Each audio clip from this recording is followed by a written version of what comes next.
This one's crazy. This interview is freaking insane. Okay. How's it going?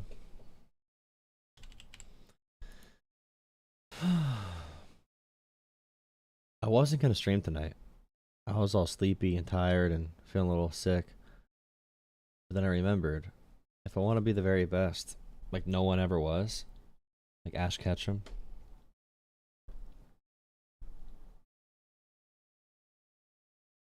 I want to be the very best, no one ever was. The cash stem is my real test. The drain them is my cause. Pokemon.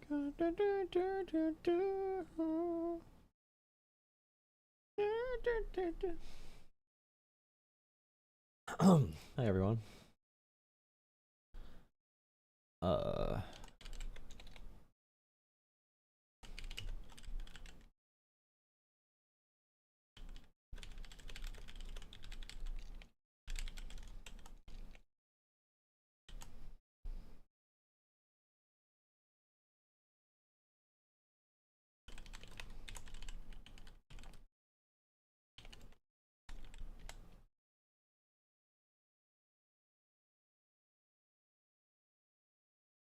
Liberal men are so feminine. Is that why you have gay thoughts about them? I mean, I know that is the answer. The answer is yes.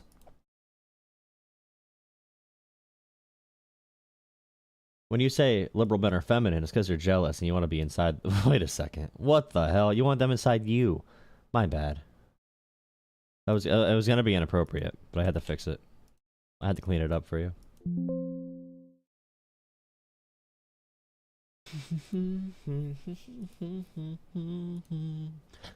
Oh, I just closed my stream page. Now I have to open it back up again. I gotta open it up. Not that one.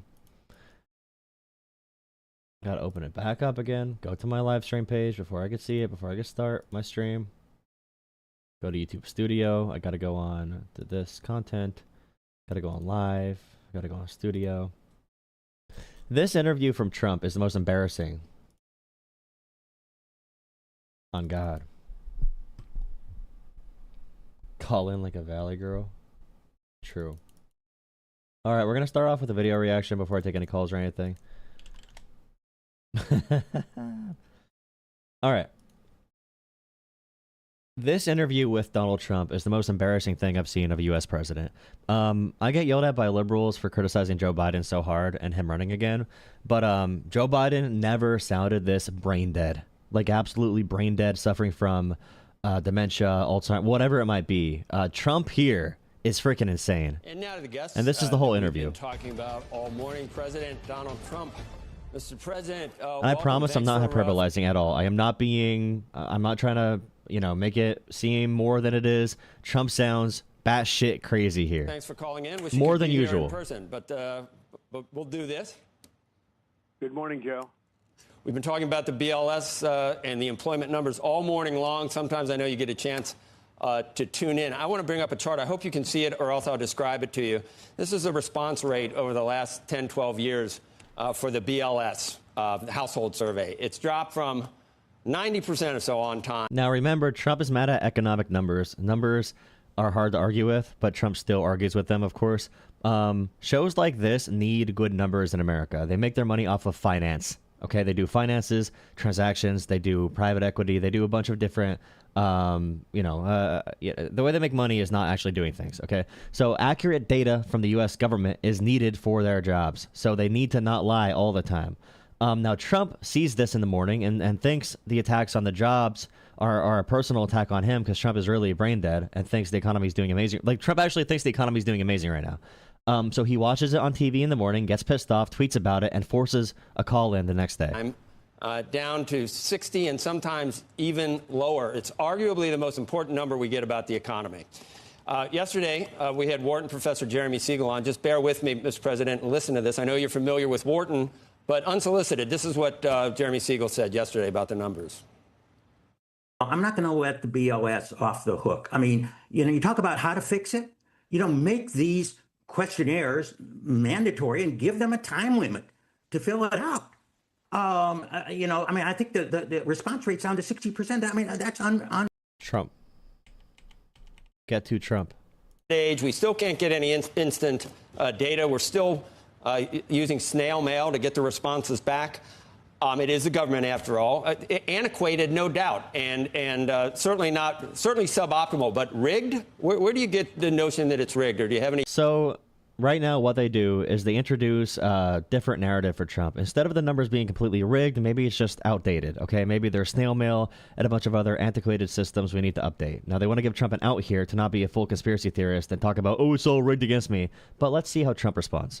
The evidence there? It is antiquated, but it's also very political. And, okay. I had an election recently where I did very well, won every swing state, won the popular vote, won everything, all right? Won all the counties. It's, I think 87% of the counties were Republican up. That's never happened before. And yet I had to go through hell. And just days before the election, they put... Whine. Every time Trump talks, I need everyone to pay attention. Every time he talks about any topic, he needs to bitch and complain and whine like a little pussy every single time before he gets to the actual point. Okay, he needs to whine, whine, whine, whine. It's a party built on whining, nonstop. Out numbers that it was like the country was on fire. It was doing so well. And then they did a revision about 2 weeks later, and the revision was down by almost 900,000 jobs. You remember that? And I said, man, I said, what would have happened? What would have happened if I lost? Think of it. I would have said they gave phony numbers and then they revised them a week and a half later. Those were benchmark numbers, though, Mr. President. That happens. They do that. They do that twice a year. And it reconciles the monthly figures with, like, the overall numbers. And it was a big number. And Trump doesn't know how it works. Trump just knows there's something he doesn't like, and he's pissed off about it. He wants to whine. He's pissed off. He wants to cry. Trump does not know anything about this whatsoever. The same person Trump fired, by the way, that came in under Biden and was confirmed by a bipartisan basis, that person gave Joe Biden bad jobs numbers a few months, okay? They have had very accurate data. The revisions happen, okay? The revisions happen for every presidency. But, like, the fact they were so big this time is a testament to Trump's insane tariffs. That's the only reason these huge revisions happened. And that's why the only numbers we can find are numbers from the 1970s recessions and also 2020 that are similar to what we see now. But Joe, the numbers were rigged. The numbers were rigged. Biden wasn't doing well. He was doing poorly. They announced these phenomenal numbers 2 days before the election and a little bit before that. Always these great numbers, and you knew it wasn't doing well. You knew prices were through the roof and inflation was terrible. The whole thing was bad. But think of it. Then they did the biggest revision, I think, in history of almost 900,000 jobs. And it turned out to be more than that because later on they did another revision.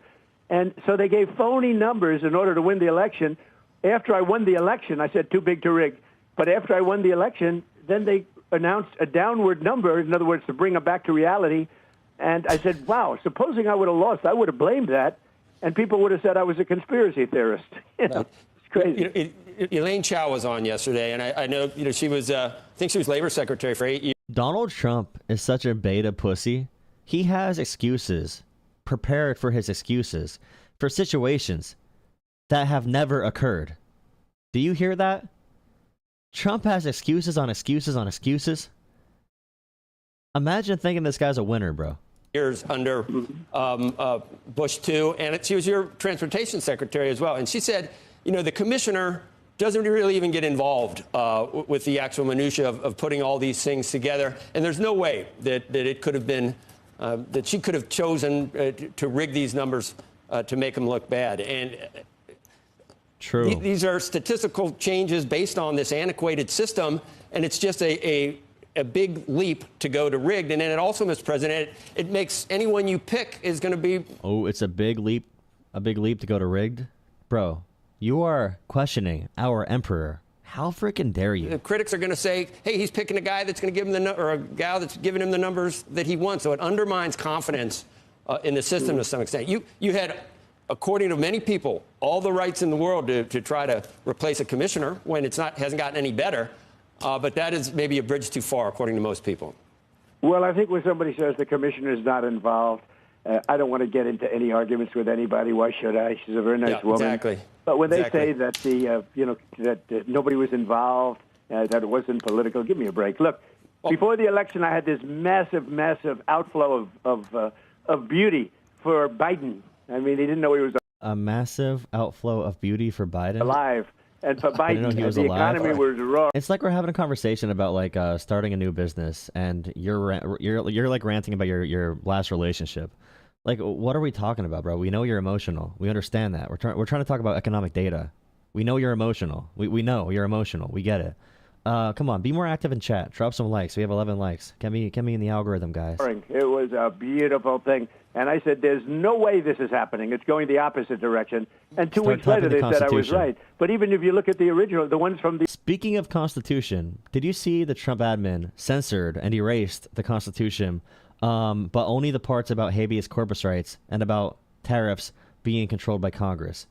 Unironically, on their website, they took those parts out of the Constitution on the official government copy. The other day, the numbers were crazy, very 1984 timid. shit. And then they announced something that made them even more timid. On top of it, on sort of a reporting day, I don't know why, it just seemed a little bit more important than most times when they announced these numbers. We talked earlier that the unemployment rate is still low. It's 4.2%. It's fine. I'm not saying earth-shattering. I will say this. The numbers before the election were earth-shattering. I'm not saying these were earth-shattering, but then they announced a couple of 100,000 to make it look a little bit worse from months before.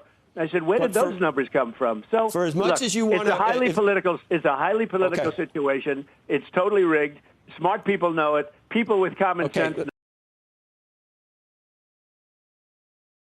I just muted myself. Okay, so highly political, highly rigged. Smart people know it. People with common sense know it. Joe Biden is old. I won the election. None of these things are arguments. I know they appeal to the MAGA emotional babies, and they love it, and it coddles them. But these are not real arguments a real person would make in a conversation. I hope everyone knows that at least. If you enjoy this, I hope you know you enjoy bullshit. If you know you enjoy bullshit, that's fine.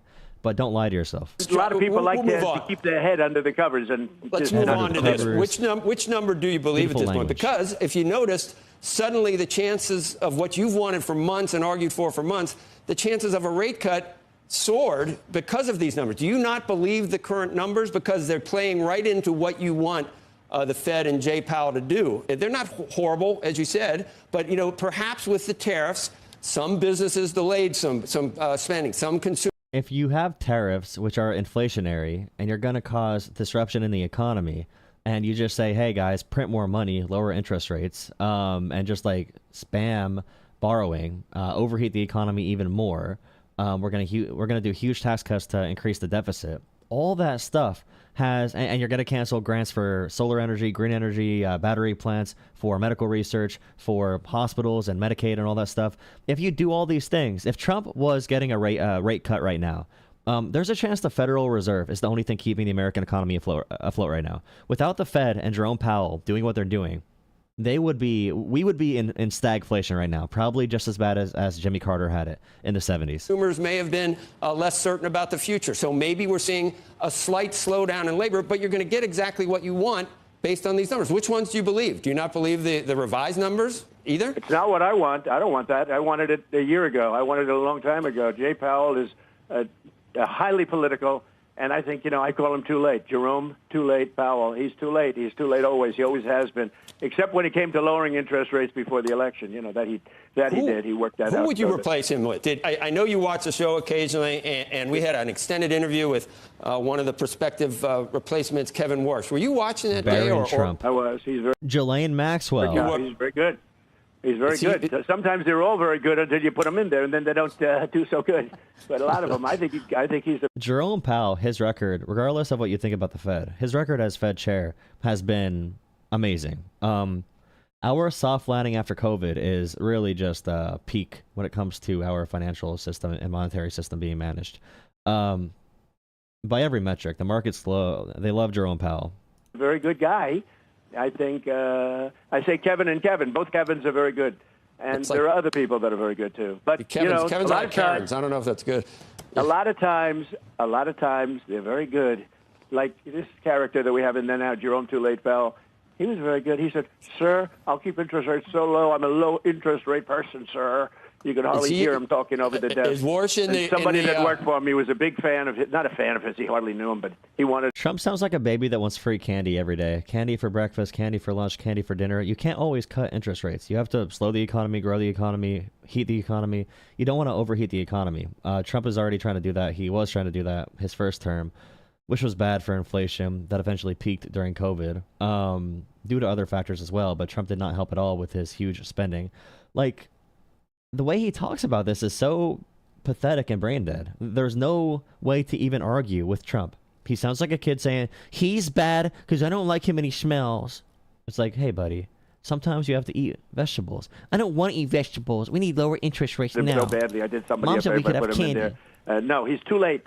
He's too late. That name will stick to him. Can you handicap it at all? Who you're, or you won't know? When will you know? And when will you announce it? I think the two Kevins are doing well, and I have two other people that are doing well. You look, it's in the end there are numerous people that are qualified. Everyone on your phone right now, in terms of at your beautiful studio, would be very qualified, in my opinion. You guys are better than most of the people that do it for a living. Yes, people Trump sees on TV. I watched a lot, actually. No, I think that it'll be one of four people. Are the other I'm going to make names... the decision soon. And don't forget, we have somebody that left early, which was a pleasant surprise. We have a woman that left early. She announced 2 days ago that she's leaving, and I'm going to be announcing that very shortly, too. That will be, most likely it'll be for the 4 months, for the short period of time. But a lot of people say that when you do that, why don't you just pick the person who's going to head up the Fed? That's a possibility, too. President Trump, you said there are four names. There are two other names that have been mentioned in the press. One is Governor Waller. The other is the Treasury Secretary, Scott Bessent. Are those the four that you're considering? Trump has been saying for the past, 6 months that gas prices are at $1.99 across the country. And he's allowed to just lie like that. No gas prices are below $2.70, $2.80 at the lowest in any state in America. But Trump can just say it's $1.99 and say egg prices are down 200% and pharmaceutical prices are down 1,500% and 1,000,000%. And he can just say America's so hot right now. America's doing so good right now.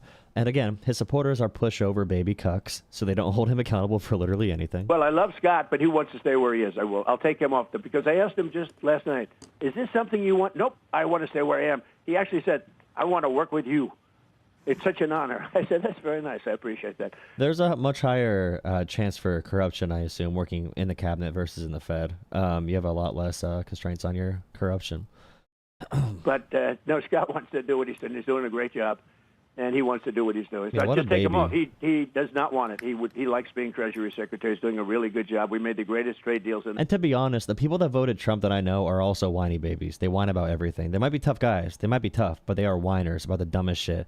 They might run through a field of thorns, all right, and they might crawl through mud and do a bunch of crazy military drills. And then they talk about pronouns and they start crying and shitting their pants. The history of our country. We had to because we were being ripped off by the world. It's not like we had a choice. If we would have gotten these trade deals, if you would have had a normal president that would have just continued to allow every country in the world to rip you off, we would not have a country anymore. Your show would be off the air. There'd be nothing to look at. It would be a disaster. We were in such bad shape when I took over. Eggs had tripled in price. More than that. Everything was... My egg prices right now are $6 a dozen, the highest I've seen them. They have never really went down. But... up and prices are down, and it bugged me. I looked at CNN the other night, which is a failing deal. It's got no ratings, and I'm probably the only guy watching.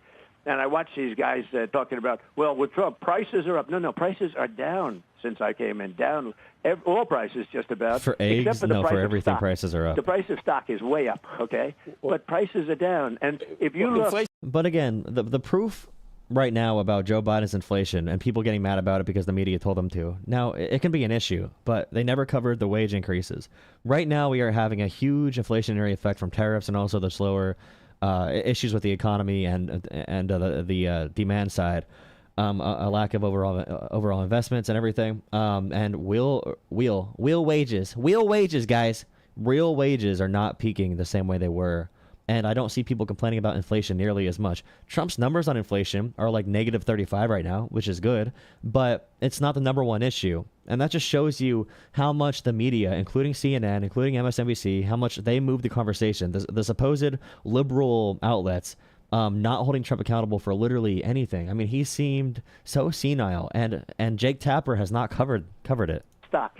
the price of stock is way up, okay? But prices are down. And if you look at energy, I'll give you an example. Joe, look at energy. Some of them, but, yeah. Energy is way down. Energy is down to $2.20 a barrel. Oh, yeah, and the green energy cancellations, right now, it was in like, was it Indiana or Iowa? There was a state where they canceled, or Idaho. There was a state where Trump canceled a green energy project, and the green energy project would have been able to power 1/3 of the state, and that's more energy in the supply, more supply in general, which means lower prices. All throughout the country, this is happening. The 5-year expectations for energy costs are shooting through the roof because we're losing all this energy we thought we were going to get because Trump is killing green energy. Because you take oil, you take coal, you take green energy, they all go into the energy supply, and Trump is lowering our overall supply by killing these projects. That's terrible for the economy too. A gallon now for a car, it's down to a level. You're down, I guess, around $65 a barrel, but it's going down. There's tremendous energy, and if you notice, OPEC and OPEC Plus, they're drilling more. They want to drill more because I think they want me happy. Because if energy goes down low enough, Putin's going to stop killing people. That'll be nice, even though they're his own people that are dying, him and Ukraine. But Putin will stop killing people if you get energy down another $10 a barrel. He's going to have What, dude? What? no choice because his economy stinks. Mr. President, it's Andrew here. It's great to speak with you. I just wanted to ask you about, you mentioned tariffs, and on Sunday you talked again about this idea of dividends for middle and lower income folks that might come off of the tariffs, meaning the revenue that's coming in from the tariffs. And I wanted you to maybe explain how that might work in practice and how you're thinking about that and the trade-offs between paying down the debt, which I thought... Someone in the chat said, every effing day with you. Stop watching, Greg. I know you have homoerotic thoughts about me and my luscious lips you always comment on, but you don't need to watch, believe it or not. Was something you had been talking a lot about versus sending checks out, because obviously that creates its own debt for us. So we're taking in trillions of dollars, Andrew. If you look at Japan, we're taking in $550 billion. And that's like a signing bonus that a baseball player would get. He would get slightly less no matter how good he is, right? That's not how that happens, they give a signing bonus of $1 million or $2 million or $20 million or whatever the hell they give today. It's so out of control. But a signing bonus. So I got a signing bonus from Japan of $550 billion. That's our money. It's our money to invest as we like. European Union, $650 billion. Think of it. And they're going to buy $750 billion worth of our energy. And they're going to do this, and they're going to do that. And by the way, they're going to open up their... Okay, all these numbers are fake. They are not commitments. They are projections, possible projections of private investment. Just like Trump announced the huge project with like OpenAI and data centers. We just got news that the $500 billion, trillion dollar investment Trump announced at the beginning of the presidency. We found out today they are opening one tiny data center. So Trump says all these things, and people believe them without any scrutiny. And you want zero proof. You believe we're getting these huge investments. They are not happening. They're just not happening. Countries, which they've never done. Japan has never. If you did business in Japan, they would arrest you. You're not allowed to do any business. And now Japan has totally opened up their country. They're even taking our rice, which is something that nobody said was possible. But more importantly, they're taking our cars. They're taking the very beautiful Ford 150. Trump said... 50, which says very well. Wait, Ford 150? But more importantly, they're taking our cars. They're taking the very beautiful Ford 150, which does very...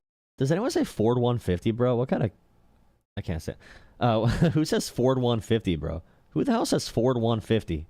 And by the way, Japan's not buying F-150s, bro.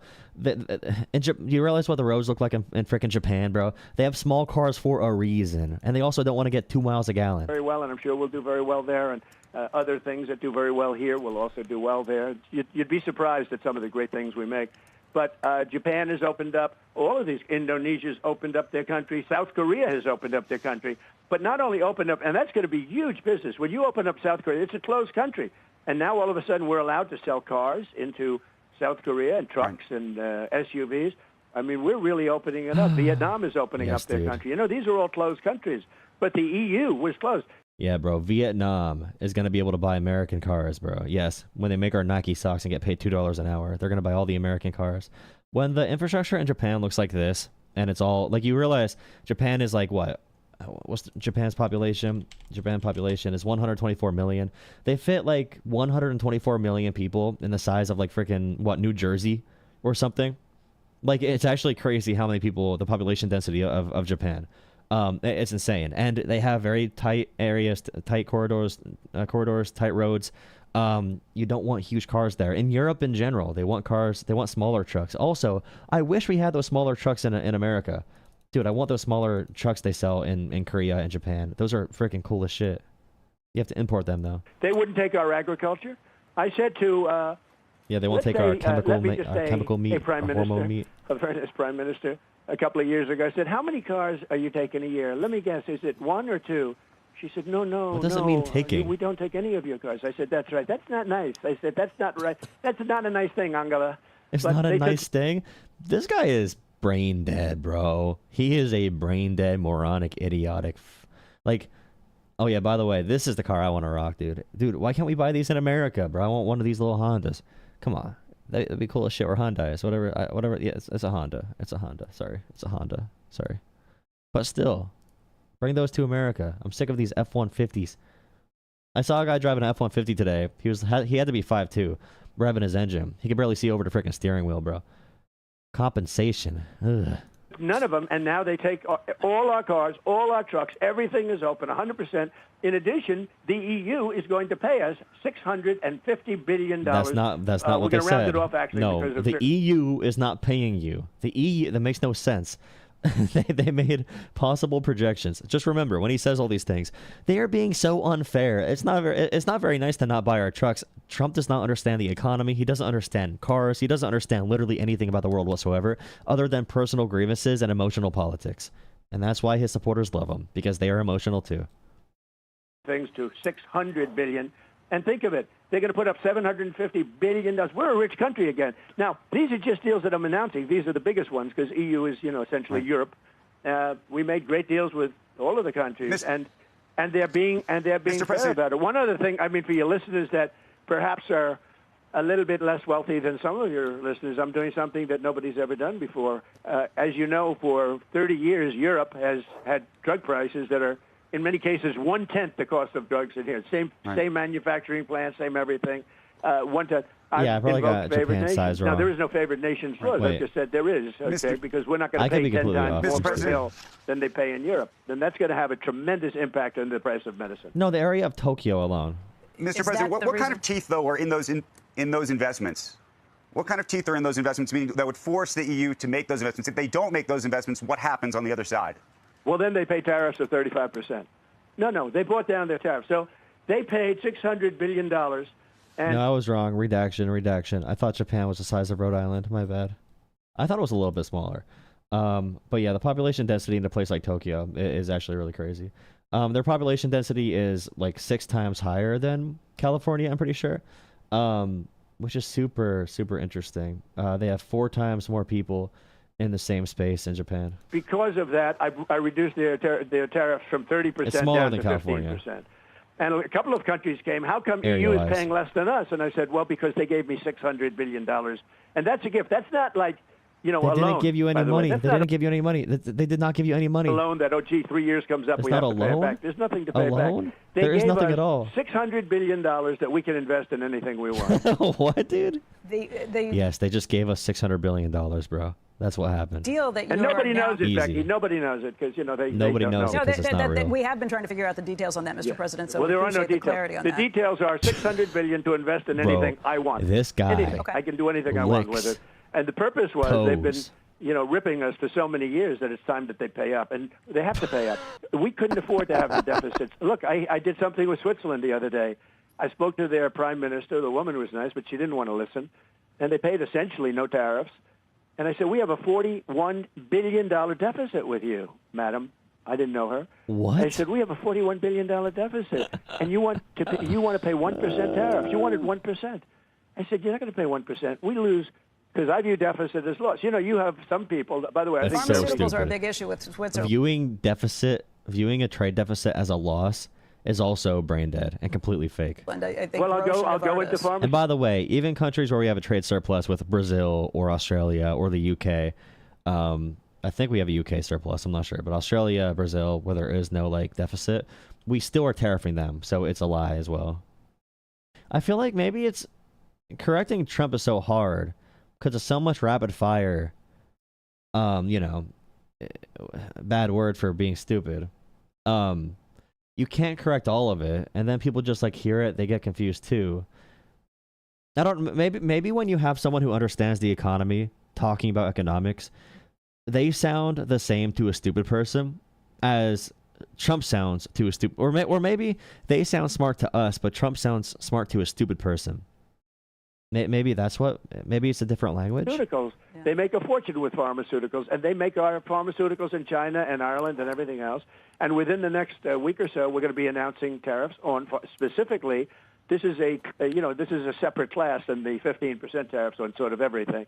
These are excluded classes, I call them. I like to call them excluded, like steel, aluminum, etc. Right, the well, 232. We're going to be announcing on semiconductors and chips, which is a separate category, because we want them made in the United States. And by the way, they're being made in the United States. You know, we have the biggest in the world, as you know, from Taiwan is coming over and spending $300 billion in our. Yeah, that's Joe Biden's plan. The one thing that's actually happening that Trump brought up is Joe Biden's Chips and Science Act. It is a plan Joe Biden did, by the way. The first deal Trump brings up is Joe Biden's deal, taking credit for it. Arizona, building the biggest plant in the world for chips and semiconductors. But on pharmaceuticals, we'll be putting a initially small tariff on pharmaceuticals, but in 1 year, 1.5 years maximum, it's going to go to 150%, and then it's going to 1 year, 150%, bro. Go to 250%. Okay, so that would create massive shortages in pharmaceuticals, and also skyrocket prices. That would be insane, insanely terrible for America. And we're killing all of our internal infrastructure to do things like pharmaceuticals and vaccines. So, like, they are intentionally killing America. Because we want pharmaceuticals made in our country. And that's not the CHIPS Act like Biden did, because he didn't know what he was doing, where they gave billions of dollars to companies that had more money than they knew what to do with. President Trump, can I ask you about... I wonder if you told Trump, please explain how the Chips and Science Act works, even as a general concept of the carrot and the stick approach, doing targeted tariffs, and then doing subsidies, tax credits, public-private partnerships. You know, I wonder if Trump could explain what that actually does. I know he can't. He cannot explain it. But... something that you're doing that's opposite of the Biden administration too, and that's the latest deal that you've announced. Yeah, the latest deal, though, that you're announcing with India. You're upset with the trade deal there, especially because they're buying Russian oil. The Biden administration sanctioned Russian oil, but then they kind of winked and nodded and appreciated that India and China were buying some of that oil because they were worried it would raise oil prices and thereby prices at the pump. To you, is it more important to shut down the Russians on this than to worry about oil prices? I'm not worried about prices because we're drilling at levels that nobody's ever seen before. And what Biden did is he stopped my drilling. And then... Another just, like, lie. Biden had more drilling permits than Trump did. Biden approved more. Biden had more oil production than Trump did. Biden had peak energy independence in American history in his presidency due to the increase in drilling and also green energy and other forms at the same time. It's so... There's nothing to be built off of. This is why the Epstein stuff matters, because Trump is a virus. Trump is a cancer in the political process. We can't even debate policies until he's gone. And the language of his supporters is complete bullshit and conspiracy. So we need to kind of beat them in the vibes game, you know. And then once we get the cancer out, then we can start talking about actual policies again. Prices, if you remember that first couple of months, prices went through the roof. And he immediately said, let's go back to what Trump was doing. Let's go back to it. But by that time, they had blown it, and the energy prices were so high, and that's what caused that, and his crazy spending is What's what your caused. source? Google By the way, the Chips and the Science largest Act. inflation in the If you history can't of our do country that, was during you're the not Biden worthy of a administration. conversation. Not 48 years. You know, they like to say 48 years. It was the largest in the history of our country, the inflation that we had during Biden, because the man obviously didn't know what he was doing. How do we get to but with Biden with India, what people don't they were like asking to say about Russian oil being purchased by India, and like probably Russian, Iranian oil being purchased by China and India. And he's talking about Joe Biden again in the election. Like, bro, get over it. Be president. Prove you have a brain for 1 second. About India, they're the highest tariff nation. They have the highest tariff of anybody. We do. Yes, America should become more. We should become more like India. Yeah. We should become more like India and El Salvador. Yeah, dude. Very, very little business with India because their tariffs This guy hates so high. America. So India has not been a good trading partner because they do a lot of business with us, but we don't do business with them. So we settled on 25%, but I think I'm going to raise that very substantially over the next 24 hours because they're buying Russian oil. They're fueling the war machine. And if they're going to do over the that, next 24 hours, I'm not going to be happy. There are a lot of deals signed, and I don't know. I thought India was imminent. I'm not sure what the sticking point is there, Mr. President. But let's just, since we don't have all day, we got to talk China. Well, the sticking point with India is that tariffs are too high. Now, I will say this: India went from the highest tariffs ever. They will give us 0 tariffs, and they're going to let us go in. But that's not good enough because of what they're doing with oil. Not good. It looked like you were going to have a meeting, and people were talking about it with President Xi, and then you went out of your way to kind of say other people are saying, I think you even called it fake news or something. It looked like you were indicating that you were unhappy or that talks had broken down, and we've had a couple of frameworks or some positive moves. And China, you've had a lot of success with other countries. China is a big deal and a big, not quite the elephant in the room, but certainly an important trading partner. Where does that stand? Will there be a meeting between you and President Xi? Anything planned at this point? What's the sticking point now, and how optimistic are you that we get a comprehensive Well, I can have deal? a meeting. We have a very good relationship, but I didn't call for the meeting. He called for the meeting. So the fake news announced Donald Trump wants a meeting with China. No, I didn't want it. No, he asked for a meeting, and I'll end up having a meeting before the end of the year, most likely, if we make a deal. If we don't make a deal, I'm not going to have a meeting. I mean, what's the purpose of meeting if we're not going to make a deal? Seems like you all forgot the economy before COVID. Yeah, when Trump took over Obama's economy and when Trump was done with it, it was in shambles. Yeah, Trump took control of a really powerful economy from Obama. After Obama got a terrible one from Bush, it took a few years to get it back on the right track. It was on the right track in the second term. And then Trump took care of it for a couple years and then ran it into the ground. Yeah, we know the pre-Trump economy was great. The pre-COVID economy was great. But once Trump got his hands on it. But we're getting very close to a deal. We're getting along with China very well. I will tell you, you had a point when I had 145% tariffs on. I put in for fentanyl. I actually said to people, where are we now with China, by the way, because I kept adding more and more. They said, sir, you're up to 145%. I said, you got to be kidding. So I sort of had to bring it down a little bit. But when there was... Oh, yeah, all the ICE ads now say, come work for ICE. Defend your culture. Defend your culture, it says. It was up to 145%, meaning we were doing 0 business with China. China was collapsing. I don't know if you know that. You haven't reported it, if you do. But China was collapsing. China is very reliant on the United States. My relationship with him is very good. I think we'll make a good deal. It's not imperative, but I think we're going to make a good deal. China's reliant on the United States. Donald Trump really wanted to go there. Interesting. No, we don't make anything here, bro. We kind of need the global economy. It's a long right flight. But at some point in the not-too-distant future, I will. And just to end this conversation in China, I have a very good relationship with President Xi. Always had, other than the COVID moment where I was very angry with him. And there's a huge issue with not having enough. There's not enough teachers in America right now. There's not enough teachers. But if you want to be an ICE agent, okay, you get a $50,000 sign-on bonus, $60,000 in loans canceled. You get to beat up immigrants for fun. Didn't want to talk to him, frankly. With no training. It did come out of Wuhan, in all fairness. Which of any age, by the way. Any age. From day one, I was saying. I knew exactly where it came from. But that did interfere with the relationship. But no, I'll take phone calls after this. Please drop a like, comment, subscribe. We respect them a lot. They respect us a lot. Crazy. They didn't respect Biden. They thought he was a numbskull. They couldn't believe he was the president of the United States, and neither can anyone else if that happened. Trump cannot answer one question without crying and mentioning Biden. Mr. President, on a different topic, the Wall Street Journal is reporting that you're prepping an order that they say would punish banks that discriminate against conservatives, including potentially Bank of America. I'm going to be actually talking to Brian Moynihan here later today. Can you tell us about that executive order? What's in that? And what do you think the banks have done? Well, they did discriminate. I had J.P. Morgan Chase. I had hundreds of millions of dollars in cash.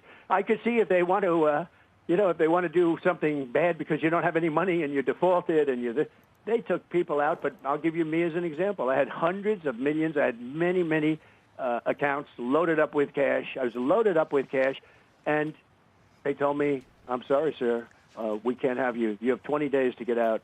When did they do? You got to be kidding. I've been with you for 35, 40 years. They said, and I mean, I had all this. I didn't know what to do with it. And I went to, and you could ask him, maybe he's not going to admit it, So I said, I was informed by my people that we have to get out of Chase Manhattan. That's Jamie and J.P. Morgan Chase. So I said, I can't believe it. Well, Why was there a cut right there? Why was there a cut? Alone, geez, if I could understand that, that's different. But there's no default. I mean, there's nothing but cash. I have a really great company. And then what happened? Is Trump talking about some type of account he defaulted on or something he could not make payments on or something? I know Trump got bailed out by a bunch of foreign countries and his father multiple times because he's a shitty businessman. But, I don't even know what's going on right now. I call up Bank of America routinely because when I was president and I get accounts because of accounts, and ended up going to small million, 10 million, 20 a favor. And the greatest economy in the history of our country when I was president. And by the way, our economy now will blow that away and use a rich country again. But no, they totally discriminate against, I think, me maybe even more, but they were conservative or Trump supporters. Regulators. Banks are not afraid of anything but a regulator. The group they're really afraid of is smart enough to do it. But the people that are surrounding what the hell's going on? I'm skipping through this trying to get past this long-ass... Beautiful Resty told the banking commission, the bankers, that the banking regulators do everything you can to destroy Trump. And that's what they did. And guess what? Dude. I'm president. How did that Citations? happen? Yeah, Mr. President, you've talked about you want success, not retribution. The Justice Department now tapping a grand jury to look into the intelligence community's assessment of what was happening with Russia. Is that you have nothing to do with directing the Justice Department? No, I have nothing to do. Pam is doing a great job. I have nothing to do with it. I will tell you this. They deserve it. I was happy to hear it. I actually read it just like you did. I have nothing to do with it. But what they did in the election, what they did in even the last election, but it was too big to rig. But what they did in the 2020 election is grotesque. I mean, that was a rigged election. 100%. We can't relitigate that. We can't relitigate that. No, we're back to rigging again. Well, you they can don't want to get sued. Everyone knows. Yeah, you know what? A year ago, you would have been upset if I said it. Today, it's different. I say it all the time. It was a rigged election. It was 100% rigged. We can't relitigate because and I'm sure that's going to be brought up. Independent sources, even your Justice Department, they don't want to get bringing up Bill Barr, but even they decided it. There were things that happened, but nothing that would have swayed it. Well, they were wrong, and Bill Barr was wrong, and Bill Barr didn't investigate, and he should have. And why didn't Bill Barr give why didn't he give the Derma report? Why didn't he give that report, the stuff that's in there, that's all the stuff is coming out of it? Why didn't he give it earlier? I mean, why? It's hilarious, bro. At the state level, all the votes, all the challenges to the votes, all the recounts, Donald Trump failed. His team failed. His team had no evidence. So that's why Trump needs to say a bunch of conspiracy bullshit. Every time you need to bring facts and verified facts and vetted facts, Trump falls apart. And the guy right now who's hosting this needs to not get sued like Fox News did. So he wants to push back a little bit. It takes so long to do it. And why didn't he give it? Why didn't they announce it earlier? Because it morphed. What happened is it morphed into the Biden administration, and the Biden administration buried it. So it's too bad. How about Texas? Yeah, now we're going to do mid-year or midterm gerrymandering based on that's going to be a quid pro quo or something with in blue states now, Mr. President. Did you? Well, they did it to us. Those blue states that you're talking about. Somebody gave a good example. In Massachusetts, I think 41% of the vote is a very, blue. Conservatives started it. Conservatives do it much more. More blue states have independent commissions for gerrymandering to do districts in a fair way. Red states do it far more throughout the whole country. In places like Pennsylvania, even, it was terrible. It got a little bit better because of a lot of advocacy. But the whole point here is Democrats tried banning gerrymandering nationwide in 2020. They wanted to ban it nationwide. Republicans all voted against it. Democrats all voted for it. Okay. And now Republicans are like, well, if we want to gerrymander, why are Democrats doing it if it's so bad? It's like, bro, we need to gerrymander because you do. If we don't gerrymander, we have no chance to win. I'm completely 100% for gerrymandering. Until Republicans join us to ban it nationwide, we cannot disarm in this political conflict. We cannot let them just take over the entire country because they are hypocrites and we're not. We need to go back and fight fire with fire. And yet it's got 100% of Congress, 100%. So I got 41% or something, and yet 100% of Congress in Massachusetts. No, it shouldn't be that way. We should have a couple of Congress people, but we have none. And think of this, 100%. In Illinois, we have probably the dumbest of all governors. Illinois, that guy is really the business is flowing out of his state. It's terrible. It's a terrible thing that Pritzker's doing. He was the black sheep of the family. They threw him out of the business. But in Illinois, what's happened is terrible, what they're doing. And you notice they go to Illinois for safety, but that's all gerrymandered. The Twitter argument. It's funny they went to Illinois. California's gerrymandered. We should have... If you are having a problem with gerrymandering, ban it. Join us. Any more seats in Congress in California. It's all gerrymandered. And we have an opportunity in Texas to pick up 5 seats. We have a really good Actually, no. In the Constitution for like California and like New York and stuff, it's harder to gerrymander because, in like I said, blue states mostly have these rules that bipartisan independent commissions will do the districts, not the government. And we have good people in Texas. And I won Texas. I got the highest vote in the history of Texas, as you probably know. He could just say this shit, bro. He got like the 15th vote in Texas. It was really low. It was a low vote. And he could just lie his ass off, though. To 5 more seats. I don't know. I'd have to check on that. And they expect... Check it. Yeah, why don't you check it? No, if he checks it, you'll get killed by the government, bro. Trump will kill you if you fact check him here. You cannot deny Donald Trump's amazing facts, including his 100% approval rating. Check it, Brian. The fact checkers expect us to check everything you say on the phone. I want you to but check for 4 years, those fact checkers didn't fact check anything that was said about. We don't need to relitigate that either. But they expect fact checking. Joe, why don't you check it? Okay. Yeah, when I was on CNN every day and they said Biden inflation was killing America on CNN and MSNBC, they were not fact checking anything about Biden. Yep. Because I'd like it to. I got the highest vote in the history of Texas. Okay. By a lot. Completely fake. By a lot. Mr. President, can I ask you back to the economy? He believes it just too. On some of the things we've seen with the jobs report, the weakness in those numbers that came out last week. People are trying to figure out where the weakness is coming from. Part of it may be because of immigration. Now, people voted you into office because they were concerned about immigration policy in this country. But if you look at the jobs report last week, it did show a 1.7 million drop-off of foreign-born workers from March to July. And that's a great number, by the way. That's a great number. Because it means we're putting Americans to work. Well, the problem is... No, actually, it means Americans are going to get paid less, have less housing, have less prosperity. If we lose labor, our economy is going to shrink. Our economy is not going to operate at full capacity. And more Americans need to work jobs that pay less instead of moving up the ladder and getting paid more in higher skilled jobs. Immigrants help Americans make more money.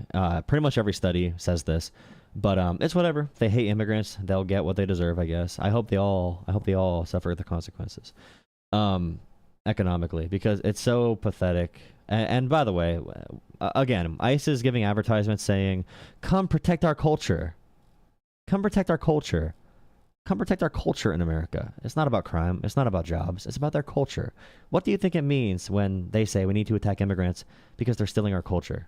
Immigrants have accounted for more than half of the U.S. workforce growth over the last 3 years. And so you wonder if that gets into an issue. And I know you've spoken with farmers who have had concerns about being able to find the temporary workers there. Right. And I think their pleas have kind of hit you in a way where you looked at that a little differently.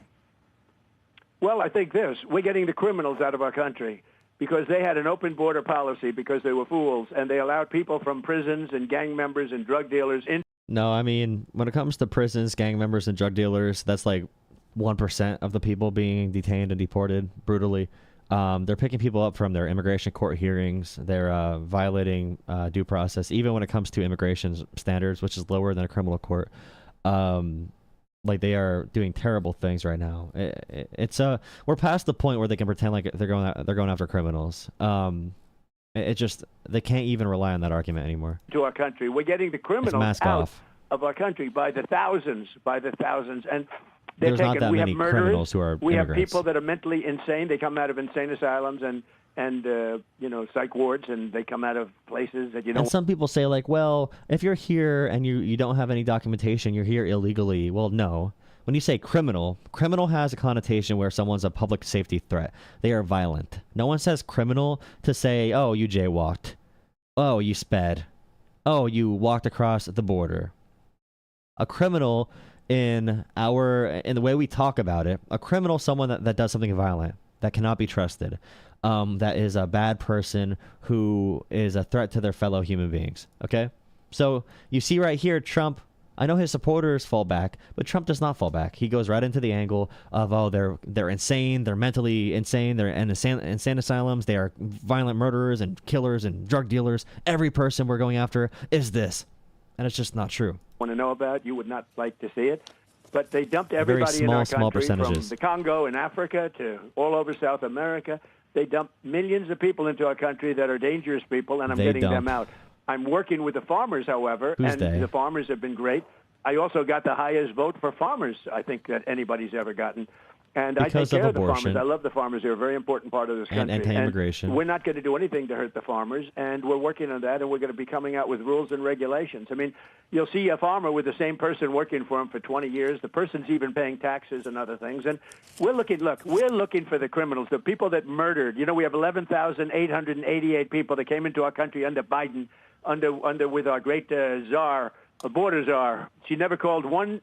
You know, she was a border czar. She never went to the border, and she never made one call to the Border Patrol. You know, other than that, she did a great job.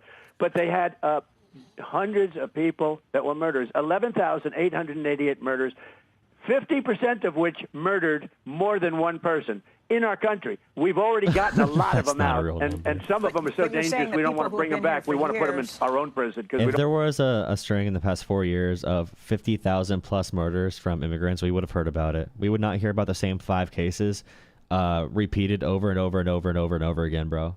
We would not hear about Lake and Riley every day. There'd be a lot more examples. I want them coming back.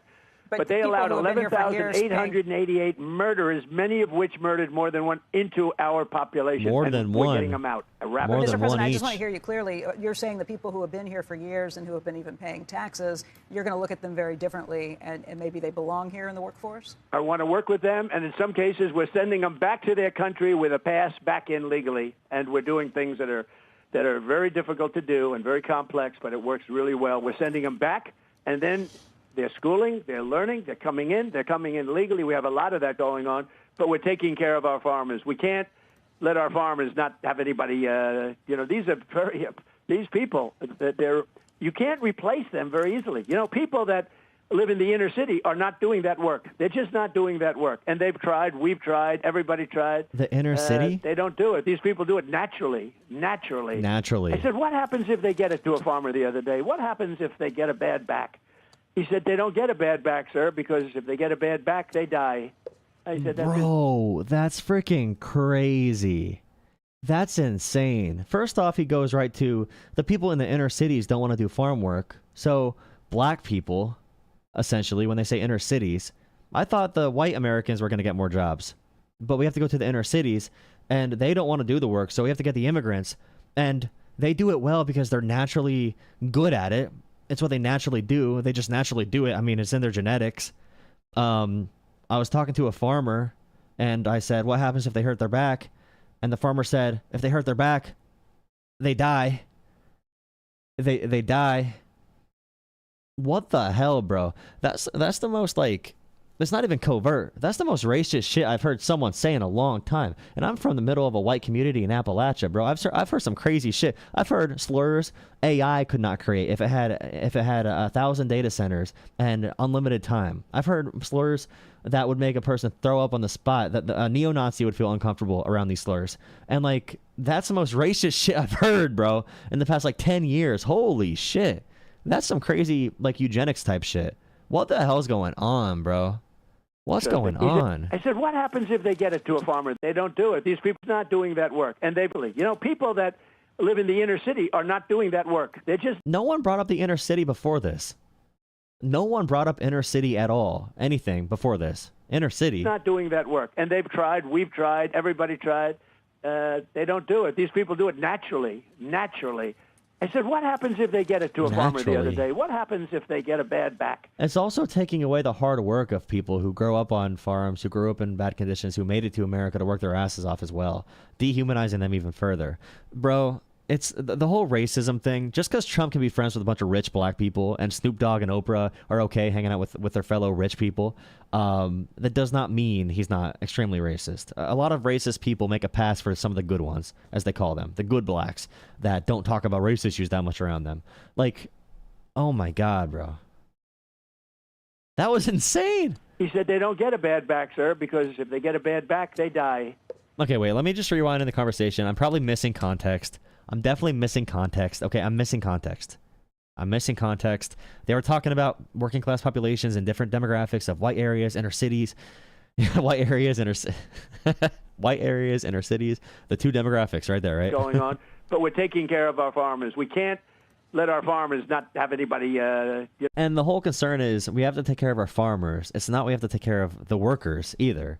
And Trump said before that farmers are going to have ownership rights over their slaves. Oh, I mean immigrants, to make sure they can stay in America under a different legal status. Ooh, boy. These people. Like when people on the left, when we say on the left that immigrants do all these hard jobs, it's to make sure people value them. Okay, because they are dehumanized, they are disrespected as these leeches who are also taking all of our jobs and coming to kill everyone in America. So we say that sometimes to say, hey, these are hardworking people, these are good people. What Trump just said right there is that, like, that's the actual they are slaves argument that he just freaking made. They're coming in legally. We have a lot of that going on, but we're taking care of our farmers. We can't let our farmers not have anybody. These people. We cannot let our farmers not have slaves. You can't replace them very easily. People that live in the inner city are not doing that work. They're just not doing. And why are people in the inner city the natural replacement for this shit, bro? Why are people why do people in the inner city come up right away? Is it just finding the minorities to toil in the fields? We got to find the minorities who are good in the fields. Like, have anybody? These people that you can't replace them very easily. People that live in the inner city are not doing that work. They're just not doing that work. And they've tried. We've tried. Everybody tried. They don't do it. These people do it naturally. Naturally. I said, what happens if they get it to a farmer the other day? What happens if they get a bad back? He said, they don't get a bad back, sir, because if they get a bad back, they die. I said, that's interesting, isn't it? These are very, in many ways, they're very, very special people. Okay, go ahead. No, okay, so here we go. So you did get the highest number of votes in Texas, so that's true. Oh, my God. Okay, then you don't have to say anything more, Joe. I got to say this. No, don't say anything more. Don't qualify it by saying, I got the highest number of votes in the history of Texas. I'm moving on to your claim that revision Grandpa, helped Biden please. Hurt you gotta for the change the batteries in the remote. It was in August. Let's move on. There's still plenty of time for voters to see that those weren't real jobs. After the election in November, I believe it was in November something, there was a massive revision downward on the jobs. first one, the 800,000 or 900,000, I think, was in August, and then later it came out in March of 2025. It went to 598, not 818. But the original one. Well, listen, 598. But there were other revisions downward from prior to the election because the numbers were rigged. Okay, and as you said, the number. Look, you take a look after the election. How many revisions downward there were? But let's get back to Texas, because you said you were going to say something else. I got the highest vote in the history of Texas, a record that they say won't be beaten unless I run again. Are you going to run again? Joe Biden never said any shit that crazy. For an entire interview, Joe Biden did not ever do that. Never, ever. He was tired. He stuttered. He lost his place in sentences. He got confused a couple times. This is insanity. You're right. It's insanity. It's batshit crazy, bro. Again? The no, Constitution probably not. Okay. Probably not. And you're not going to fire Jay Powell. We'll go all talk about all the stuff that. Hey, Becky, I'd like to run. I have the best poll numbers I've ever had. You know why? Because people love the tariffs, and they love the trade deal, and they love that countries, and they love that foreign countries aren't ripping us off anymore. For years, they ripped us off, friend and foe. And the friend was worse. Overall poll numbers, you don't have the best. Before I thought this is some like the tariffs are.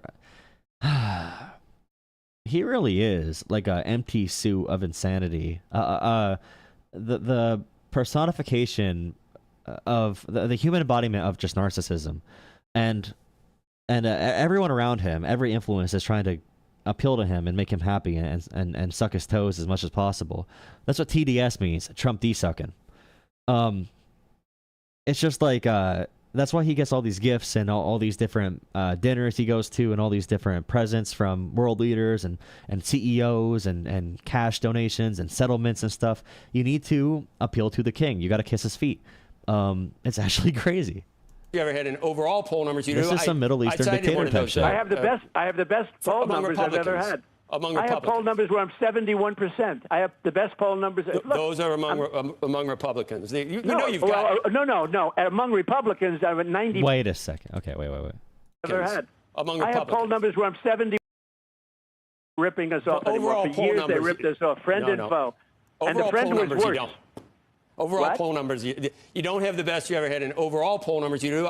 I cited one of those. I have the best. I have the best poll numbers I've ever had. Among I have poll numbers where I'm 71%. I have the best poll numbers. He's in the 30s right now. In reverse, he has 71% negative. Those are among Republicans. No. Among Republicans, I'm at 94 and 95%. No, I'm talking about. Do you know how they give Trump a win at every golf tournament? They let him win by default. You know, like Kim Jong-un has only hole-in-ones when he golfs. Same with Trump. He wins every golf tournament, bro. They just put the ball for him in the hole, like a little 12-year-old. They say, "Hey, buddy, you won." He's like, "Yes, I won again. I'm amazing." And it's like he starts doing his dumbass dance like a little toddler with like shit in his diaper, and everyone claps like, "Yeah, you're so good at this, Donald. Yeah, who's a good boy?" It's so sad and pathetic, bro.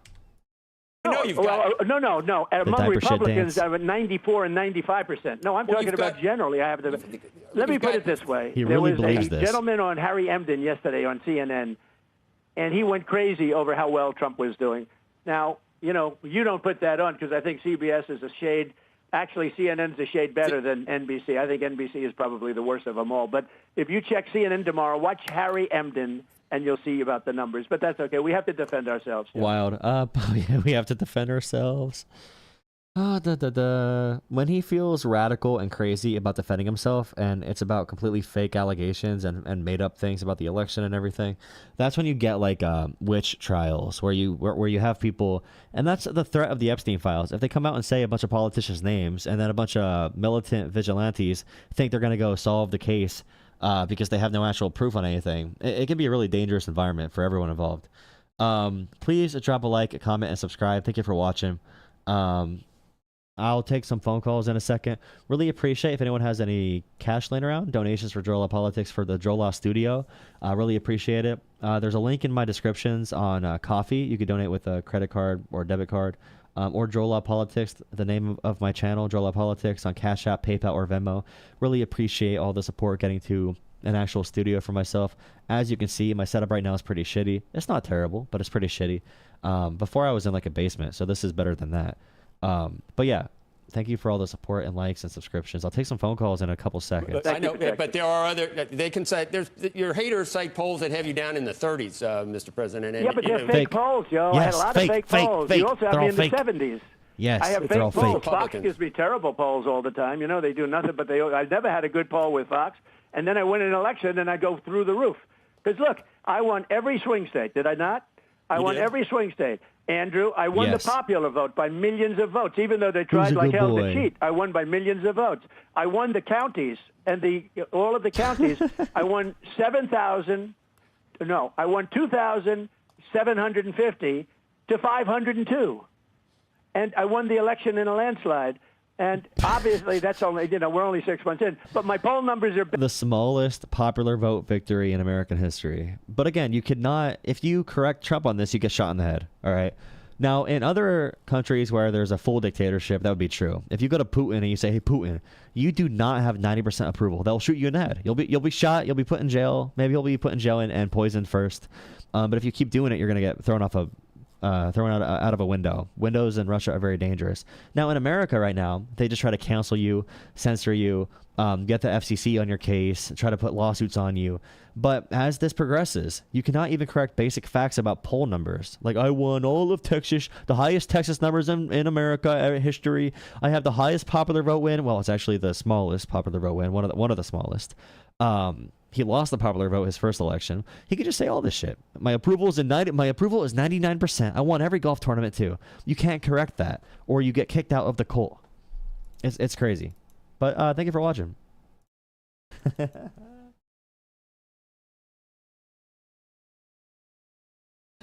Oh, I love YouTube, dude. Okay, who's calling the phone? Who's gonna call the phone? Who's gonna call the phone? Obama phone. Obama phone.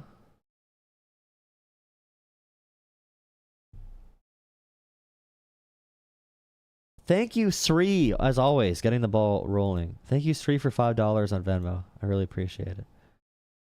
All right, who's calling? Phone lines are open. Call above. Call above. Dude, I have President Trump on the phone. I can watch another. I might watch one more video. There's not. We got no callers.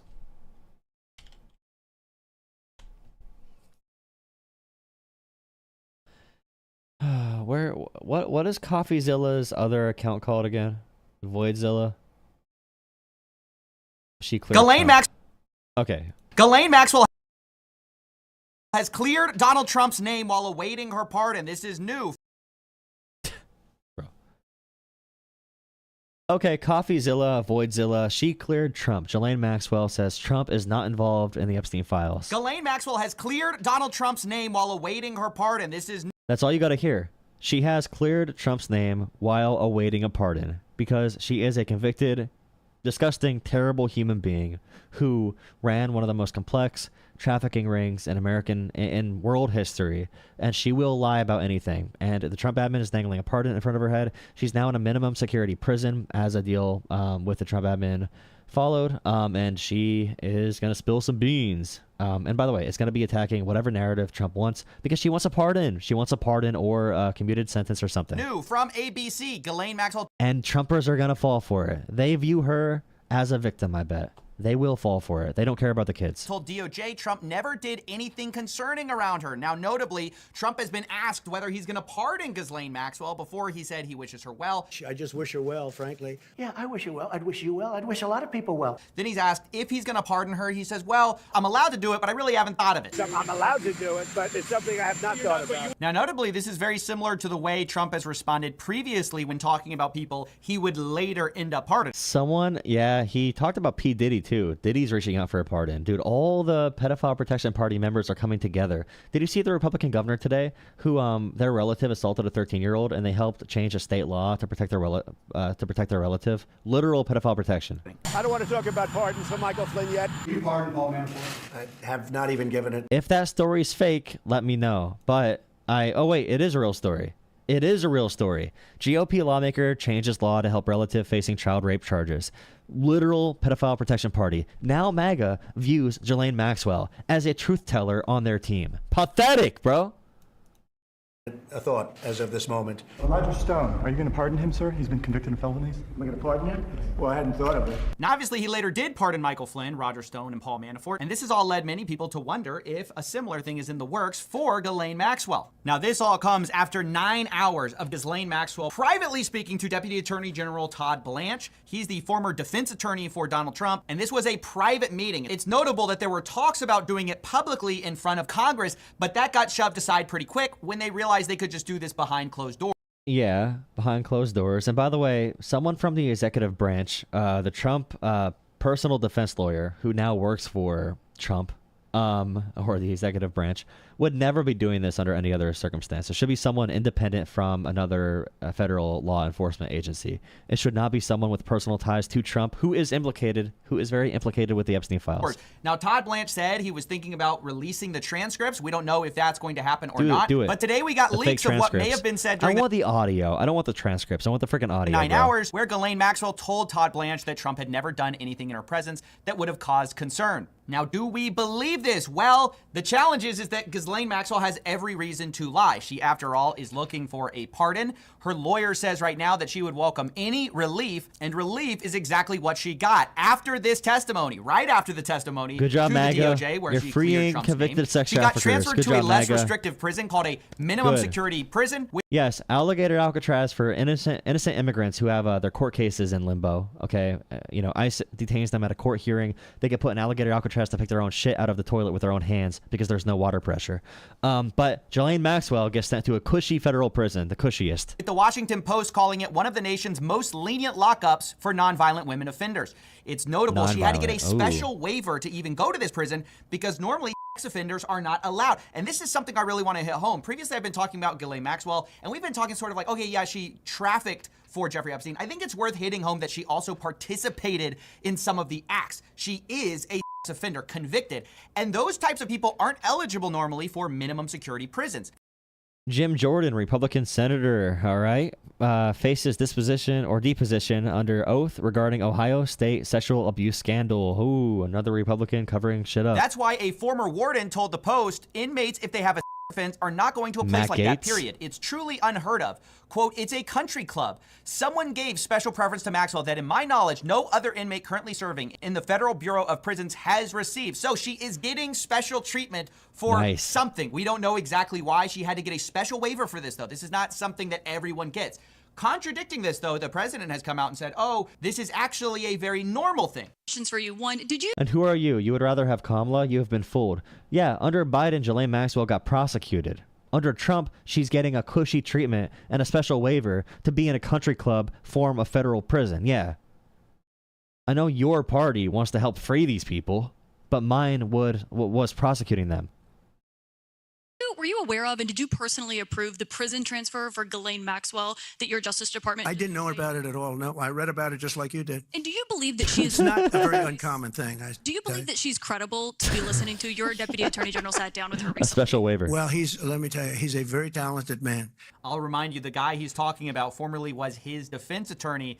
And her question, which never really gets answered, which is, can we trust Ghislaine Maxwell, actually is an important one because previously she was charged with perjury. This was in connection with her 2016 deposition. Perjury just means she was lying under oath. Quote, in 2016 while testifying under oath in a civil proceeding, Maxwell repeatedly made false statements, specifically about certain specific acts and events alleged in the indictment. So, can we trust someone who previously our government charged with making false statements when specifically these false statements may benefit her? I don't know, maybe you think she's turned a leaf and she suddenly is Mrs. Honesty, but it's worth saying she's already reaping the rewards of the testimony she's given so far. Our president proceeds to talk about how talking to Ghislaine Maxwell is going to help with the fact that we don't want people getting caught up in this that would have their lives hurt. Whatever he asked would be totally appropriate, and it's not an uncommon thing to do that. And I think he probably wants to make sure that, people that should not be involved or aren't involved are not hurt by something that would be very, very unfortunate, very unfair to a lot of people. We don't want people getting involved who might be hurt by this, right? That's why we got to talk to her behind closed doors. We got to give her preferential treatment, right? Because we don't want anyone who might have been otherwise implicated in this falsely to get implicated, right? We want to make sure their names, whoever they are, whatever mysterious person they are, do not get implicated in this. And obviously that goal of Maxwell clearing certain people is being achieved here with her now clearing Trump's name with a possible pardon on the line. Now, I do have to say, it could be the case that he didn't have anything to do with it. She is being honest here, but unfortunately the waters are muddied when you have such If Trump did not have anything to do with it, he would not say it was made up by Biden and Obama, and then say they were fake, and then say if it was real, they would have used it. Because why would they make fake files if they were going to use it? And then Trump brings up like, oh, well, yeah, Epstein did steal young women from my spa, or whatever. And then Trump says like, oh, why are we talking about Epstein still? He's a loser. No one cares about Epstein. Let's move on, guys. Move on the conversation. Run away from the big story. As if Trump ever runs away from a big story. Why would Trump assign 1,000 FBI agents to comb through the files to redact his name in 100,000 different documents if there was nothing to be worried about in there? He definitely did some shit. We don't know how much shit he did, but he was involved. He definitely knew about shit happening. No one, especially Trump, does not act this scared unless if he's actually worried about something. Transparent conflict of interest in this whole story. Personally, I don't want anyone, Ghislaine Maxwell or any of the elites that are involved, to be let off the hook. In fact, just today we had a bombshell report from the New York Times about Jeffrey Epstein's personal residence where he had pictures with famous people. More letters came out with people like Woody Allen, and all of these people should be investigated. Unfortunately, we are living in a time where a select few of these people have so much power over the investigators of it. Maybe instead of giving preferential treatment to sex offenders, we should just release the Epstein files and see. Yeah, well, at this point, they're so redacted, it's not going to show anything. Or if it does show anything, it's going to be only one-sided on enemies that they have. But I hope if there is something like that, I hope it's mutually assured destruction, and whoever's on the list releases all the information they know. So in Texas, Ken Paxton wants to investigate Beto O'Rourke's radical group for unlawfully funding runaway Democrats, saying that they're going to, all the Democrats that left Texas, the Beto bribe will be held accountable. Texas is worried right now. They are shitting their pants that they can't do the gerrymandering. The mid-census, mid-decade gerrymandering. And they make up a bunch of bribery charges and fake shit to go after Democrats. But of course, they do this for Democrats, but when it comes to Ghislaine Maxwell, Make sure she's in a cushy federal prison enjoying her time, enjoying her stay. I wish her well, Trump said. Her best friend, Trump's best friend, Ghislaine. Crazy, crazy times. Will MAGA fall for it? Yes. They got no spine. They got no principle.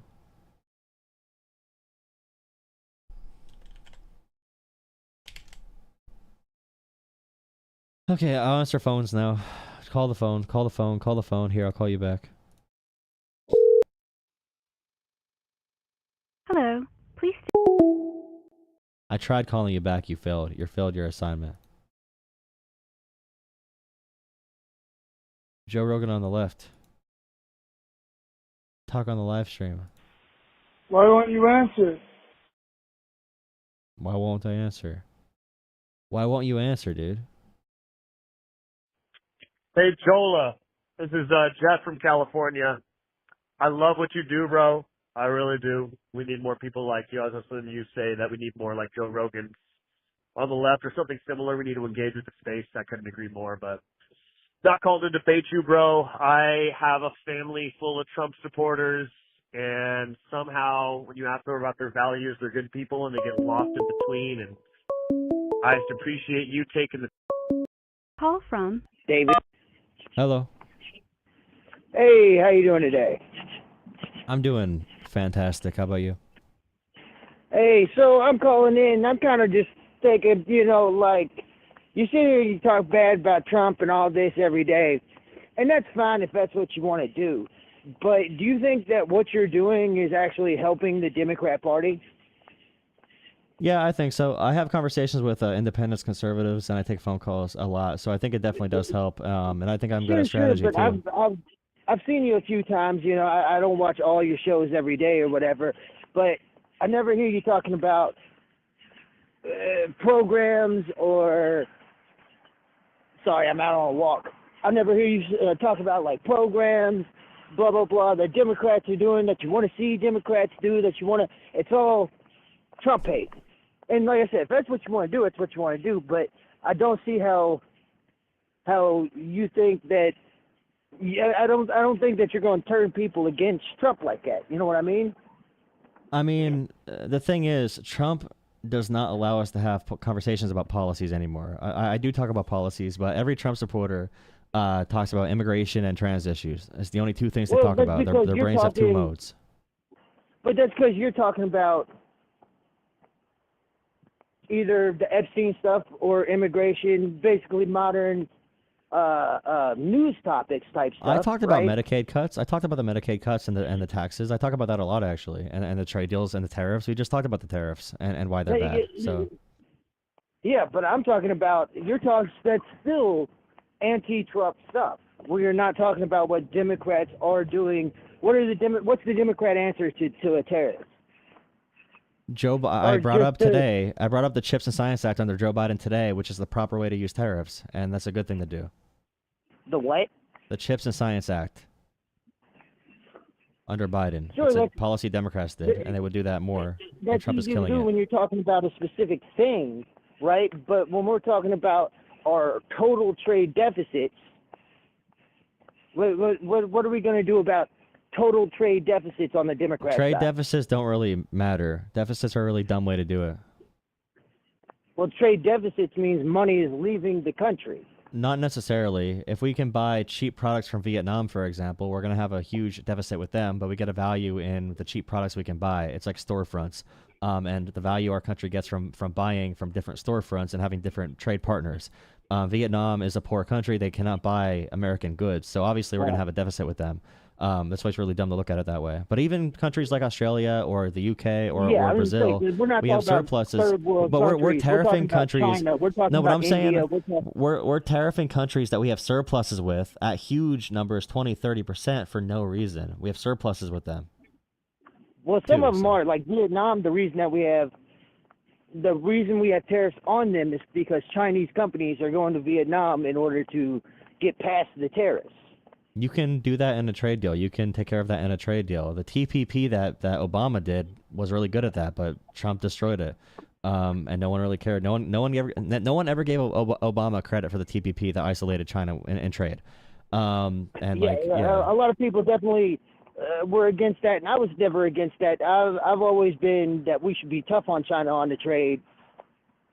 Well, right now we're moving countries towards working with China. So like the EU and a bunch of other countries are working with China more than ever because we are having these trade wars with our closest allies with 30%, 40% tariffs randomly off and on based off of whatever Trump's emotions are that day. And well, I mean, now we've made deals with both the UK and Europe. Those are fake deals. There's nothing happening there. But regardless, when it comes to trusted trade partners, China is more trusted right now globally than America. And Trump made that happen. Well, China also is the ones that make everything. The U.S. doesn't make anything anymore. Yeah, but we're hurting America on the global stage when it comes to what we do make or the things we do provide. We're moving countries towards China for things like green energy, for example. China is doing solar panels like crazy, getting new technology for the future, battery technology in the future that we don't have. And we're killing those investments in America because we say green energy is gay. And now China's going to dominate the global supply of things like solar panels and green energy and batteries. But I don't think Americans can compete in those businesses. Sorry, there's an echo where I'm at. We can easily get better at it. The Chips and Science Act showed us we could, and the Inflation Reduction Act showed us we could. It's because of bad economic policy, really. Those are good policies, though. The Trump plan right now is decreasing manufacturing right now. You realize the Trump plan right now is decreasing manufacturing with the tariffs. Well, Trump's looking at trying to move jobs back, but you are going to move a lot of these jobs back. You don't want to move coal mining jobs back, or you don't want to move like these shoemaking jobs back to America. You're not going to move textiles back. It's not moving jobs either. The jobs are leaving still. We are losing jobs in America because of the tariffs. It does not move jobs back to America. I can tell you why. Continue. The American economy cannot grow without trade partners, without very smooth trade between Europe, Canada, Mexico, especially. Then we talk about other partners like India and China. Without these and Taiwan, without these trade partners, we are screwed as a country. 95% of small businesses import something from these countries. Our country would be in third world status. The global trade allowed America to be, slingshot into the 21st century race. It grew our economy so much. That's because Europe was, a mess after World War II. That's why we grew so much. It's not only that. I'm talking in the past 30 years. We have investments coming in from other countries. We have materials we can buy for cheap from other countries. We have all these deals. It's like the thing about like tariffing or getting rid of immigrants. If we lose total immigrants, we lose total production. If we tariff things like aluminum and copper, and we tariff all these different, we tariff coffee, that's not going to move jobs back to America. It's just going to cut jobs in America because countries have no other way to make a supply chain for these goods. There is no supply in America for some of these goods that Trump is talking about. It's totally economically just it's illiterate. It makes no sense at all. I would have to disagree because we have just about every metal, gas. We don't. I'm sure I know you don't like gas, but we have these things. Why are we tariffing coffee? Well, that one I couldn't tell you because we don't make coffee. Yeah, like if it's something that we don't so why are we tariffing it? If it's something we don't make, I'm not for tariffing. But if it's something we do but they're make, tariffing everything right now. Why should we let China dump cheap cars on the market? You can make a policy about that, but you realize Trump is doing tariffs randomly across the entire globe for every product, going between 10 and 50% for our allies. It's not like you can make arguments about these things, but Trump is not doing any of it. That's the thing. You can make arguments about it, but Trump is blowing everything up right now. I probably don't even disagree with you. We probably agree on a lot of things, but what Trump is doing is killing both of our goals. But he's killing both of us. I'm not trying to be like adversarial or nothing, right? I'm trying to like see because like going back to what I'm saying now, we're talking about Trump again. He's the damn president killing America right now. He cut our cancer research by 50%. He cut the thing is when Trump is cutting cancer research by 50%, Alzheimer's research, when we're cutting all of our future vaccine technology that could have helped us cure cancer, when we're cutting all of our biomedical research, when we're cutting our research and our investments in green energy and solar panels and batteries, when we're killing our energy production in total in America, and we're going back to freaking coal of all things, we are killing America right now. And Democrats are better on all of those issues. And we can talk about policies. We can talk. We are dying as a country. We are having a shrinkage of the economy. We are going to have a higher national debt. Everything is going bad bad right now. Every indicator looks terrible for America, and our president is literally brain dead. And that's the main goal right now, is to stop what he's doing. Democrats can't even do good shit anymore because Trump has such a stranglehold on the executive. Well, and that's what I'm saying is like, because I'm not hearing, and maybe you do, but like if I turn on CNN, right, I'm not hearing like, oh, this is what we should do instead of the tariffs, or this is what we should do for this, or this yes, is they what do. We should They do talk about the Chips and Science Act. They have talked about that on ad nauseum. People just don't listen. It's not propagandized. Trump does it like a rock star. He talks about it in super fun terms. Democrats don't do it because good policy is freaking boring. But Americans don't want boring. So even if they talk about it, it's not going to get views. And CNN is a propaganda arm too. They are not even on the left. CNN has a couple shows that are a little bit on the left, but they ran up the Joe Biden inflation issue nonstop. MSNBC is a left channel for sure, but CNN is like in the middle, if anything. Like it's just. And that's where I've always, I'm not saying that they're not, but they do have leftist people come on, but they do allow Republicans to talk on their place. Sure, I have like a big thing here. So like DC doesn't. With the Republicans in power, the job of the opposition party is to limit the bad things the other party does. So like, for example, on Trump's tax cuts, Democrats introduced an amendment. The first one was for anyone above $100 million, you would not get a tax cut. Then another amendment. For anyone above $1 billion, you would not get a tax cut. Then another amendment. For anyone who has more than $100 billion, $100 billion, you do not get a tax cut. And Democrats introduced those amendments. Republicans shot them all down. Those are pretty much pointless bills because anybody. But that's all. But Democrats are. But that is something. But what do you want then? What do you want then? What do you mean? What do I want? I want. That's one thing Democrats were doing. Democrats said we should cut taxes for the working class, but not the ultra wealthy. We should not go into more debt to give money to the ultra wealthy, and that's what they do. They advocate for that. Republicans shoot it down. You should be yelling at Republicans now for not doing it. I guarantee you, 90% of the American people.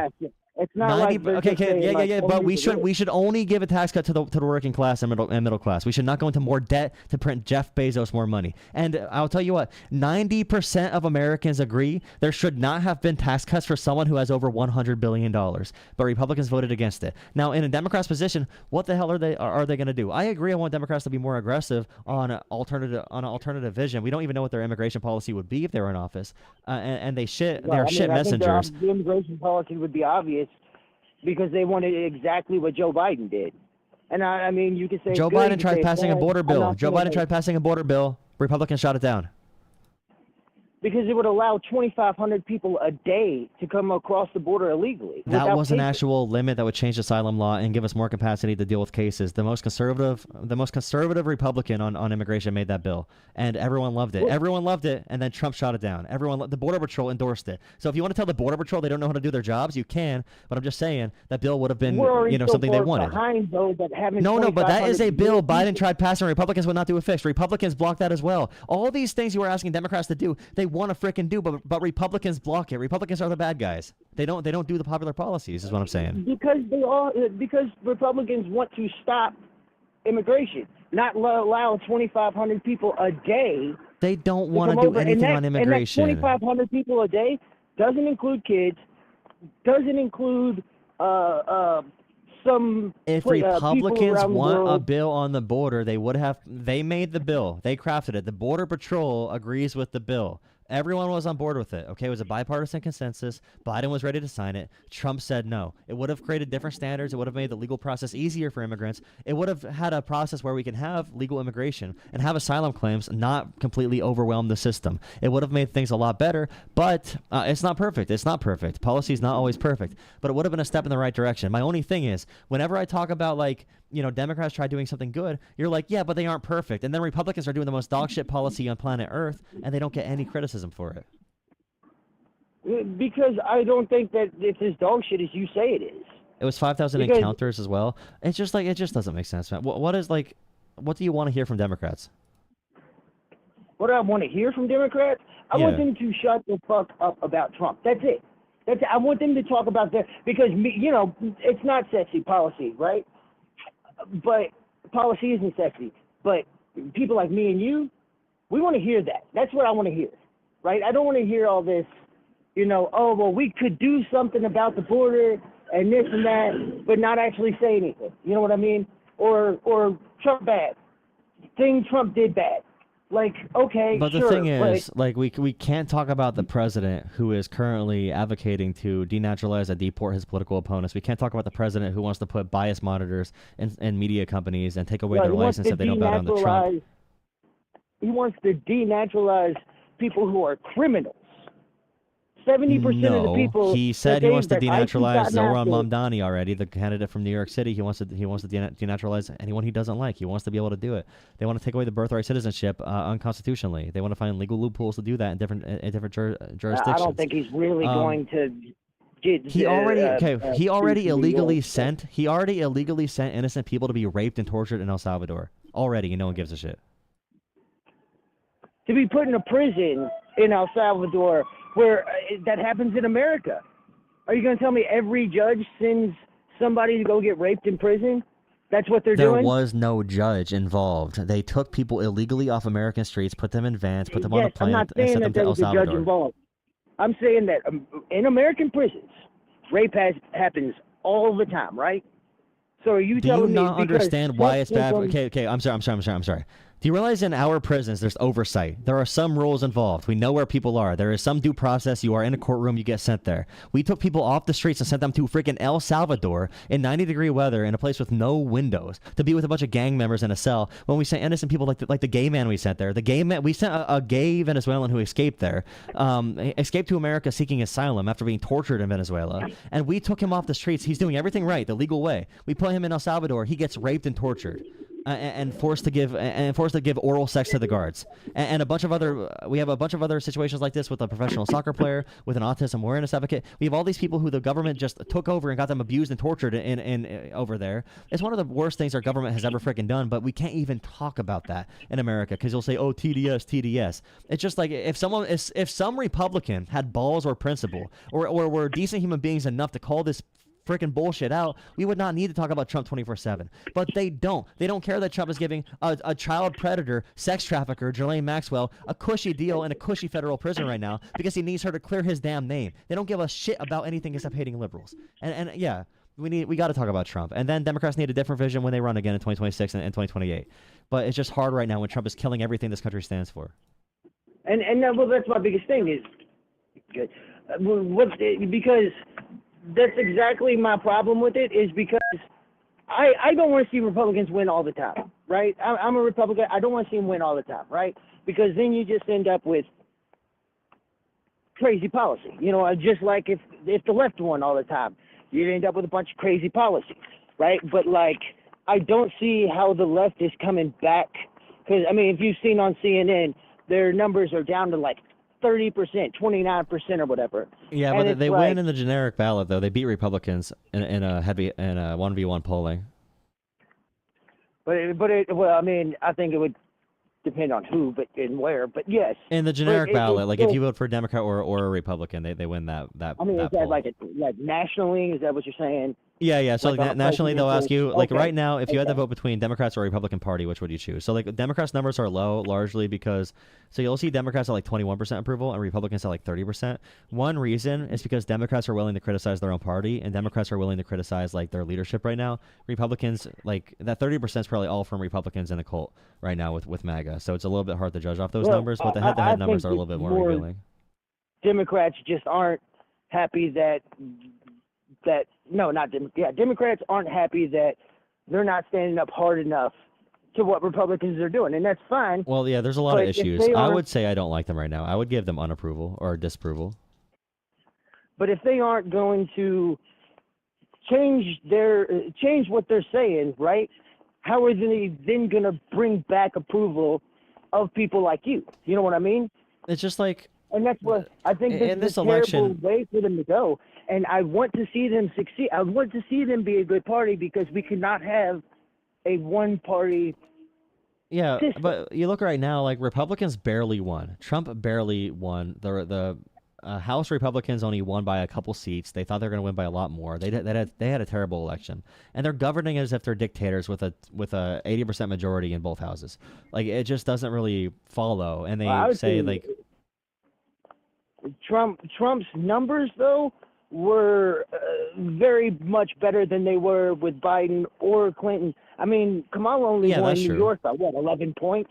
Yeah, but also the president was dying Biden and then did a terrible 25. debate, and then they switched out candidates 100 days before the election. So even with that into account, Democrats did very well because, I mean, with all the different things against them, they should have done a lot worse is what I'm saying. It could have gone a lot worse. They were closer than people expected, especially with the House. But all I'm saying is just in conclusion, because I appreciate the call. I appreciate the challenge I know on you got these other things. people. I ain't trying to take the whole night up. No, I really do appreciate it. These are good conversations. It's just we need to talk about Trump all the time because he is tearing apart the core foundation of this country. Like once you take all these bribes from people and you he freaking, and this is a small thing, but he tore up the Rose Garden and he put concrete pavers on it, limestone pavers on it.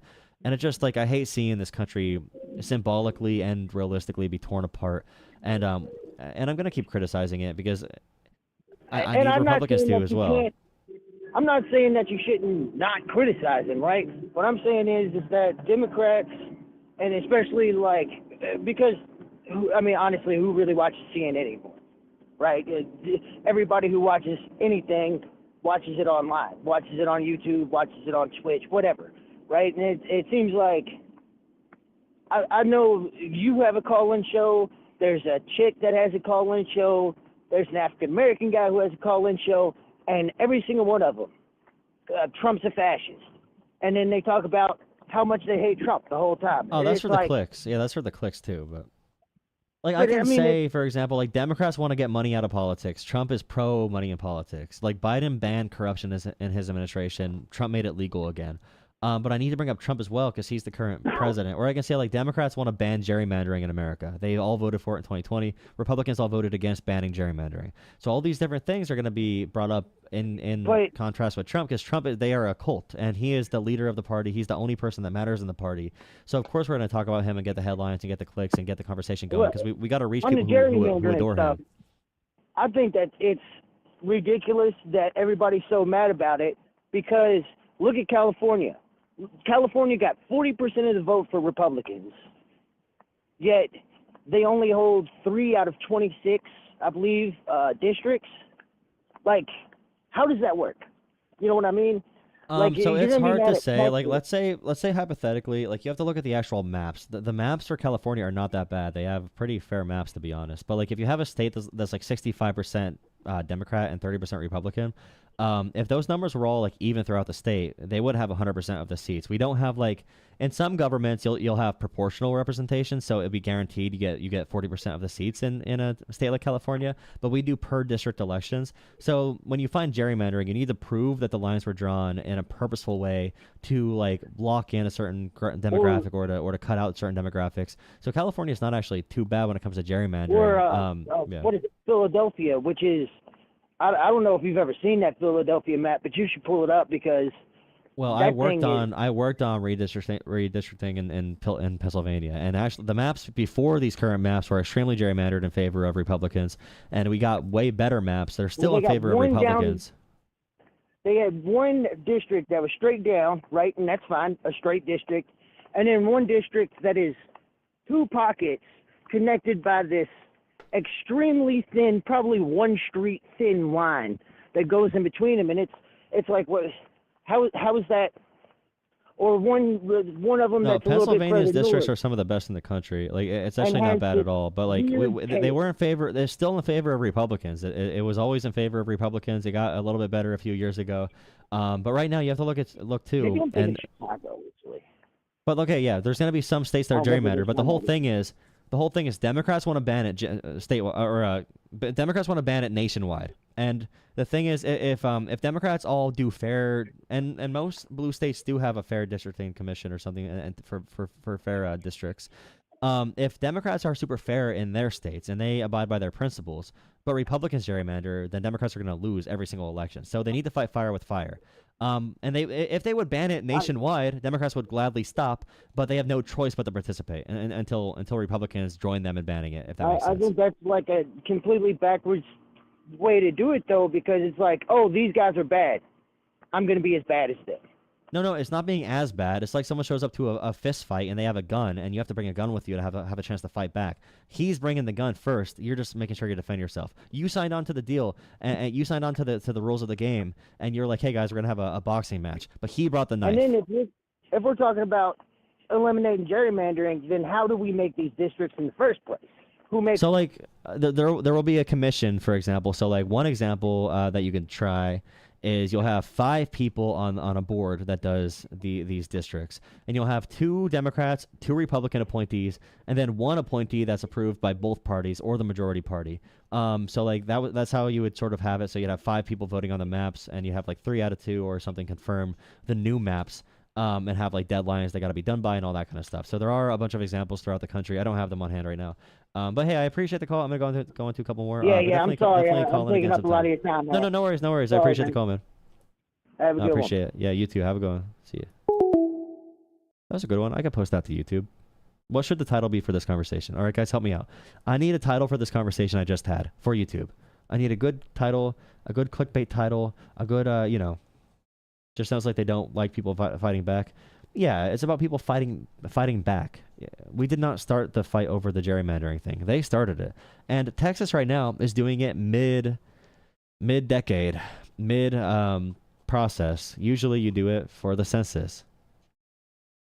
Please drop a like, comment, and subscribe. Really appreciate anyone who's watching, anyone who enjoys my content. Subscribe or go to rehab. Oxy, our Oxy doll, our Oxy pill. Subscribe or go to rehab, as you know. 2 choices. Also, if you can donate, Joel Politics, studio goal. I'm at 10% out of 100% for what I need to get a new studio, a professional studio with actual cameras and lighting and a good microphone and multiple cameras and a real professional. If you want me to go hard as shit making content, if you think I'm a valuable creator, please consider donating, throwing a couple dollars my direction. Really super helpful. I have a lot of costs coming up, so I can't put that much money into the channel right now, so anything you provide will go right to there. Any super chats or channel memberships, if you want to be a channel member, goes to this goal as well. And Patreon, if you become a patron as well, those funds will go to the goal as well. Really appreciate all of you. And if you want to use credit card or debit card, credit or debit, go to Coffee. Go to coffee.com. Coffee. You can donate there. All right, guys, I'm not getting any more callers. I don't see any more callers calling. It's a slow night with that kind of stuff, I guess.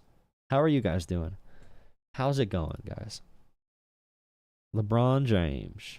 What about LeBron James? Hey everyone, it's Anthony I. Tano here again, continuing to be disappointed by all of the AI slop that's out there that seemingly is being embraced more and more and more by everybody and anybody for some reason, despite the fact that it's bad and tacky and in some cases just disrespectful. Case in point, I guess a recent Rod Stewart performance where Rod, the man, the myth, the legend himself, decided to do a bit of an Ozzy tribute in the midst of the show, which is fine, is fair, is all well and good. I mean, Ozzy Osbourne, total legend, everybody loves him. Why wouldn't you want to tribute the guy? But he did so in a series of AI visuals where Ozzy is alongside a bunch of other passed away artists, and they're all kind of like smiling into a camera that I guess is being held on a selfie stick in heaven.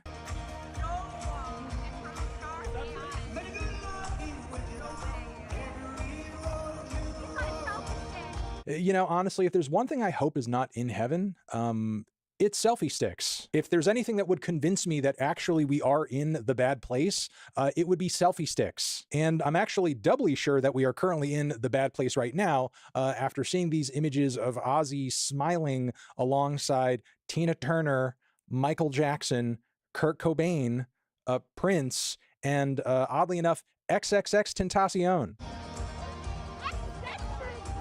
You know, having Ozzy chilling.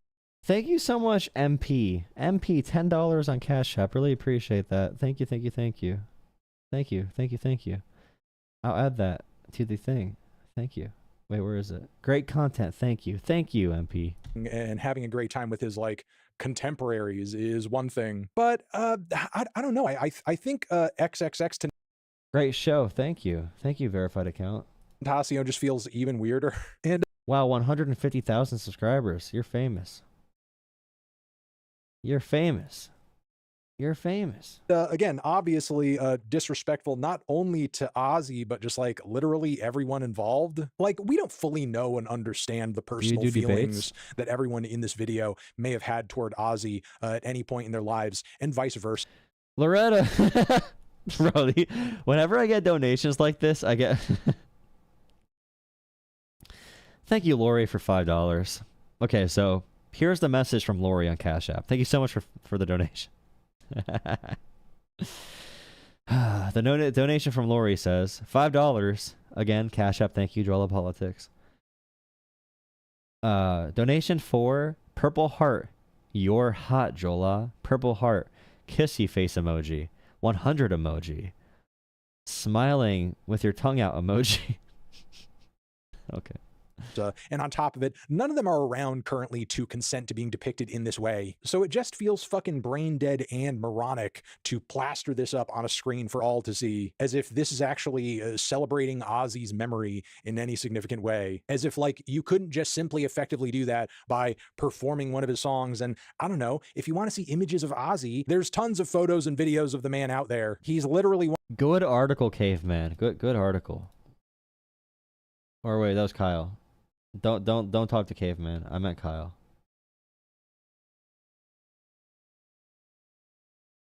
Here, wait, which one should I... I'll pin it. Pin. One of the most well photographed and videotaped rock stars of all time. One of the first, I would say, reality TV stars ever. So, you know, it's not like... Pull it up on stream, Kyle. No one's going to want to read this. No one can even see it. It's too small for YouTube Shorts. No one can even see this shit. Wait, not this one. Fine. Okay. Would the real pedophiles please stand up? The irony of Republicans calling Democrats pro-pedophilia. During the Supreme Court Justice confirmation of Ketanji Brown Jackson, Senator Josh Hawley accused Jackson of being soft on child pornography offenders. Court records show that Jackson did impose lighter sentences for violence.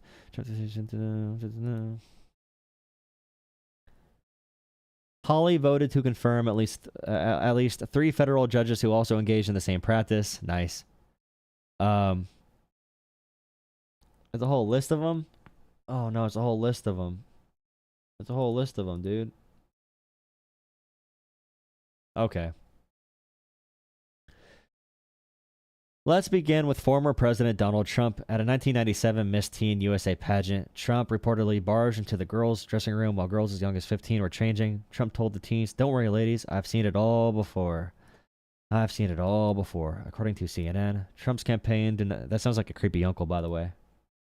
Trump's campaign denied the accusations, but CNN unearthed a 2005 Howard Stern interview where Trump bragged about walking into the dressing room at the pageants, so Trump did brag about it with a Howard Stern. During the 2018 Senate race, Alabama Republican Roy Moore was accused of preying on girls as young as 14. 6 more women accused Moore of pursuing sexual relationships with them when they were teenagers as young as 14. When he was an assistant district attorney in his 30s. He got banned from a local mall, bro. Jim Jordan, who was accused of covering up sexual misconduct when he was a wrestling coach at Ohio State. Team doctor accused he's accused of sexually abusing 177 male athletes on the team. Numerous former wrestlers told reporters that Jordan was personally aware of the abuse, but turned a blind eye. Former GOP staffer and RNC aide Ruben something admitted to being part of a ring that traded child pornography that involved babies. 12 and a half years in prison. Republican U.S. Rep. Dennis Hastert, longest ever serving Republican Speaker of the House, pled guilty of withdrawing $1 million almost to use as hush money to hide the fact he sexually abused teenage wrestlers that he coached from 1965 to 1981. Republican Congressman David Dreyer, Porter Gross, John Doolittle, Thomas Ewing, and former Republican Majority Whip Tom DeLay all wrote letters on the give leniency where you can. 15 years in prison. Serial molester. Interesting. Serial molester, Speaker of the House. Matt Gaetz, current the subject of sex trafficking investigations, which is looking into whether Gates was having sex with underage 17-year-old girls, transporting her over state lines. Nice. In 2017, Gates was the only person of Congress to vote against the law, boosting the government's human trafficking investigation powers, saying he was sent to Congress to reduce the reach of government, bro. Yeah, but he's going to increase the reach of him, increase his reach. Tennessee Republican State Rep. David Byrd accused of misconduct by 3 women who were underage at the time. Byrd abused her over the course of her sophomore year in high school while he was her basketball coach. Tucker Carlson defended Warren Jeffs, fundamentalist cult leader who is currently in prison for child rape. Also, I'll just throw in, we had the story today about the Republican governor changing laws. So Republican governor changing laws to help his family member. This guy right here, GOP senator changes child rape law after relative accused of sex with minor. Or it's not a governor, Senate president. Oh, the Senate president Stuart Adams, not governor. Senate president. Why am I saying president? Senate president Stuart Adams confided to legislators that a law relating to his relative's case should be reviewed in a large bill that was passed in 2024. So, to help his family member his family member abused a 13-year-old essentially, and he protected them. The person Tucker Carlson defended was convicted of 2 counts of felony child sexual assault. Carlson said the conviction was unjustified. By the way, a felony child sexual assault, you have a lot of evidence for that. Unjustified according to BuzzFeed. Former Speaker of the House Republican was sentenced to 10 years in prison for raping his daughters when they were between the ages of 9 and 17. Republican Speaker? Why all the Republican Speakers of the House, bro? In Puerto Rico. The Speaker of the House in Puerto Rico. Former Republican serving 37-year sentence in federal prison for sexually abusing 8 and 10-year-old girls. Tom Shortage, nude photographs of 15-year-old. Peter Dibble, 13-year-old. Strom Thurmond, 15-year-old. Former Republican U.S. Senator Strom Thurmond had sex with a 15-year-old, which produced a child. More than 300 other accusations or convictions to be writing about. Conservatives smear Democrats. Every accusation is a confession. It's really scary. And Trump right now giving Ghislaine Maxwell a sweetheart deal, talking about giving a pardon to Ghislaine Maxwell, giving a pardon to P. Diddy. Really scary times we live in. Really scary times. The pedophile protection party in full swing. The pedophile protection party. Yes, it is. Aren't I a chill? I'm sorry, the person you are trying to reach has a voicemail box that has not been set up yet. Please try your call again later. Goodbye. Bye. Can you answer the damn phone? Okay, so this is for your awareness, this person called 17 times in 2 minutes, so they might be a little bit crazy. So, and they're still calling. They don't realize if they keep calling, I can't answer the damn phone on my Google Voice.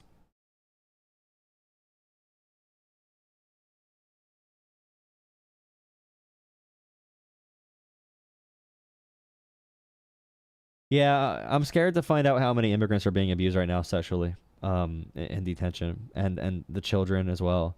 Really, really scary time.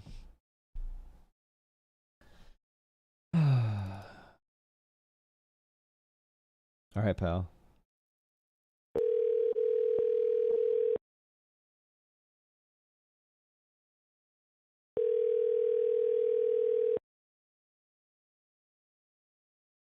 Hello. Hello. Hello. Howdy. This is the Politics Show. How you doing? I'm all right. How are you? Good. Nice. What's your claim? My claim to fame. ICE right now is doing a racist campaign to attack black and brown people in America. They don't care at all about immigration or jobs or crime. That's your position? That's one of my positions. One of my many positions. What do you think about how Biden did on the border? Yes, please.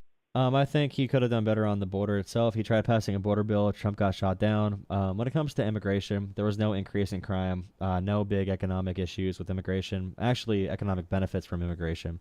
So it's definitely an issue. The immigration system in general is an issue. You can separate the border and immigration if you want as issues.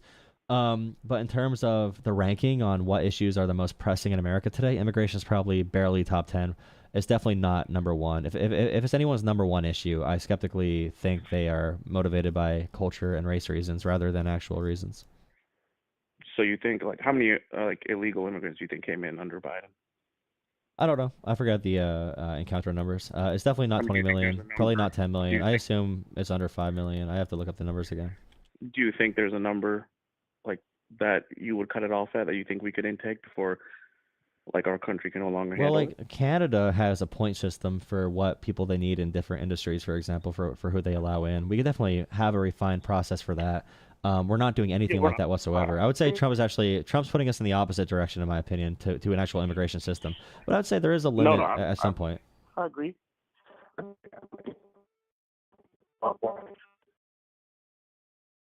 1 second, your mic cut out for a second. I don't know if it disconnected or what.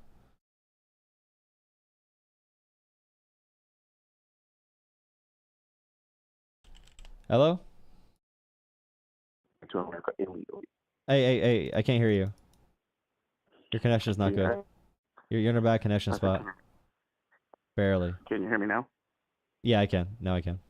Okay. I said, is there a number you think of how many illegal immigrants can come into this country that would drastically affect the United States? Is there a number? If we had uncontrolled immigration for decades and decades and decades, maybe. Immigration has a very positive effect in America. I don't have a number that I think is okay or not. I focus more on the policies we do. So, like, if we want to have a limit for amnesty, for example, a limit for how many people come to America, where people are sent. If we want to talk about the immigration system and where to put people when they are waiting for court hearings and everything like that, we can have that conversation. But talking about random numbers, it just does not really make much sense to me. Well, the reason I would say that we have to kind of tie down some numbers is because the reason I think Trump is doing what he's doing is because, along with me and probably millions of other people who voted for Trump on immigration, would say that we were kind of reaching a breaking point, that the economy could no longer sustain the flow of illegal immigrants. You saw this even in democratic cities. Do you have any data for this anywhere?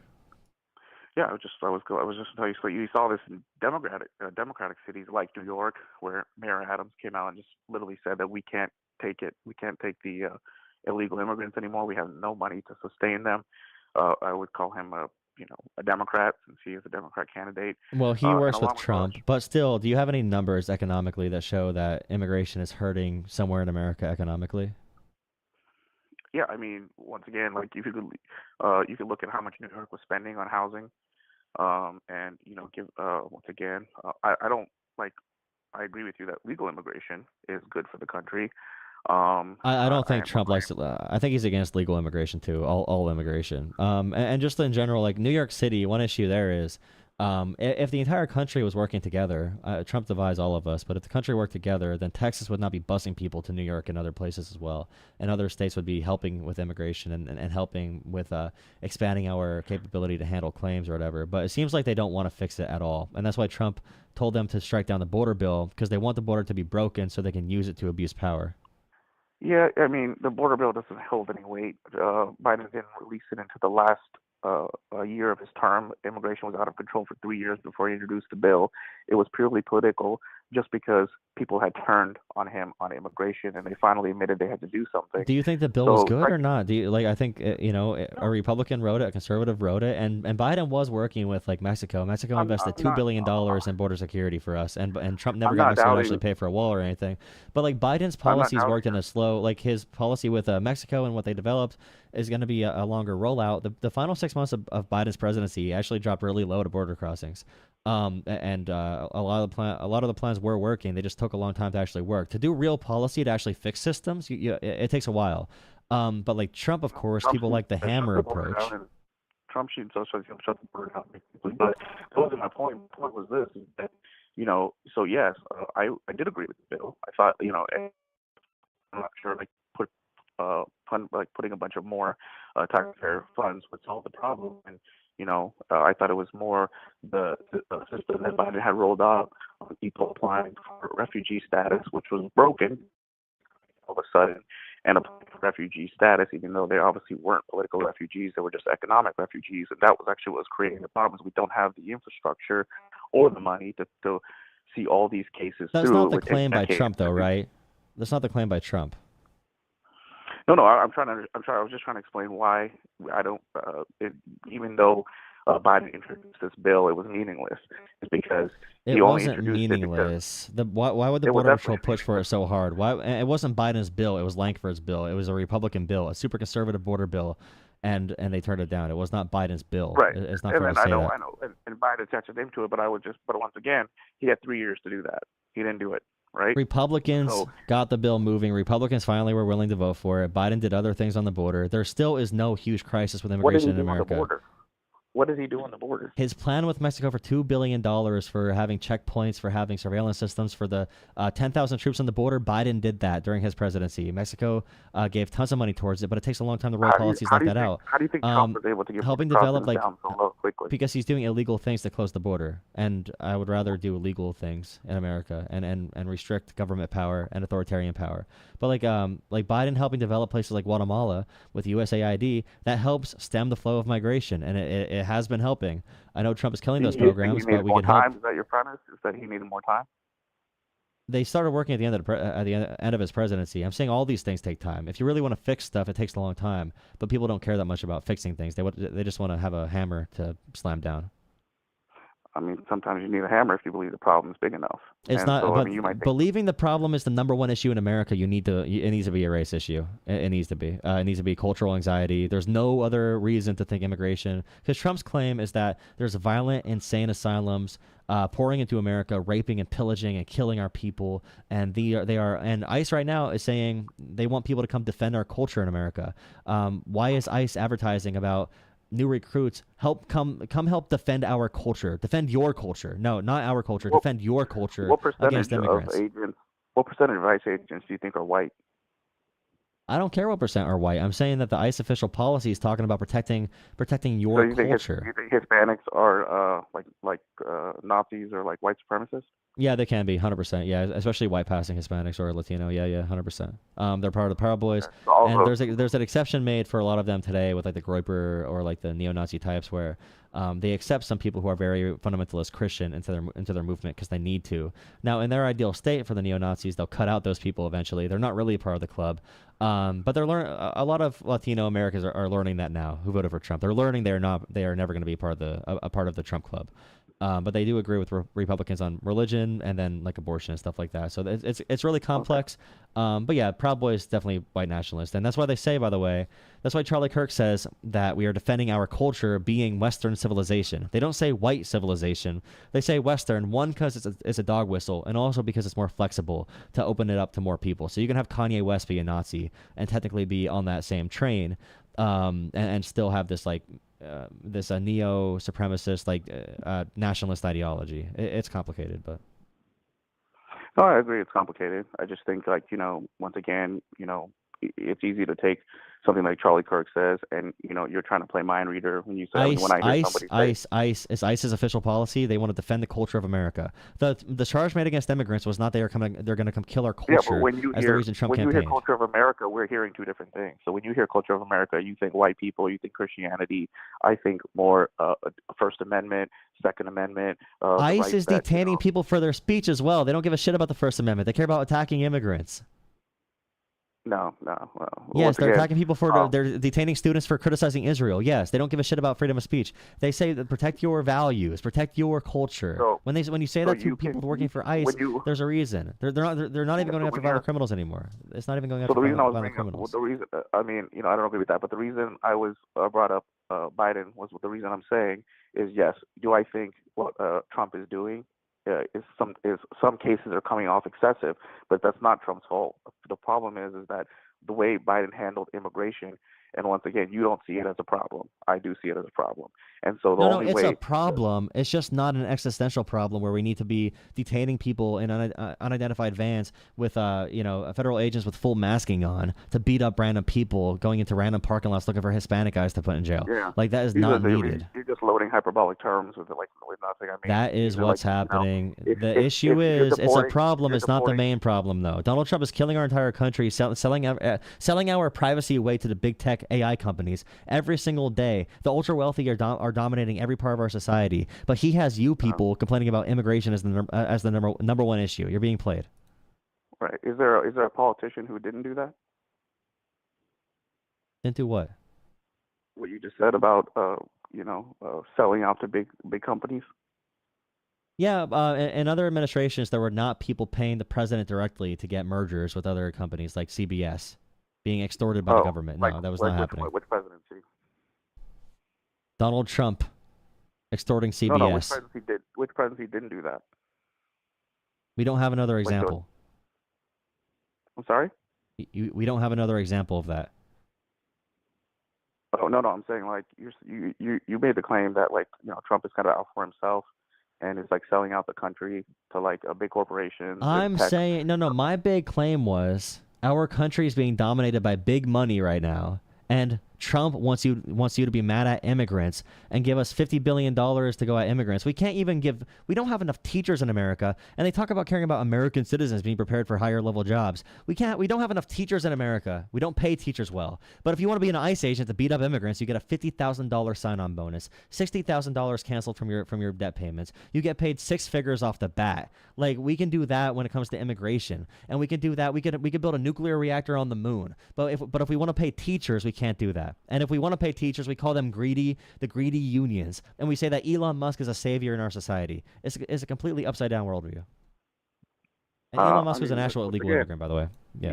I just feel like you're using terms. They're all hyperbolic. It's not like every ICE agent's beating up. You can't respond to it. You can't respond to it. I mean, in our country right now, their focus is hating immigration. No, your focus, if your number one issue is immigration, then you're probably just focused on cultural issues. Well, you keep bringing up immigration, and I respond to it. You're like, your number one issue is immigration.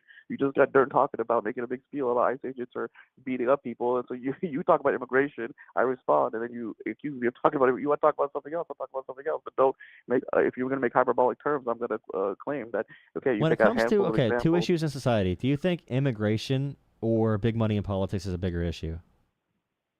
I think big money in politics is a bigger issue. Okay, so like between Joe Biden and Donald Trump, who do you think was better on big money in politics? Probably neither. I think they're all It's the just same. A really brain dead take. Yeah. Well, you think Joe Biden is better? It's a brain dead take. No, a brain dead take. Yeah, way better. Yeah. How did Joe Biden's been a career politician for his whole life? Oh, career politician. Yeah, use buzzwords instead of what they actually did. Okay. Oh, like ICE agents are beating up immigrants, like those kind of buzzwords. So I have actual facts. Okay, just because you're a pussy that doesn't have any facts doesn't mean I don't. So like, for example, Joe Biden. Joe Biden, calm down. Joe Biden. No, I care about this country.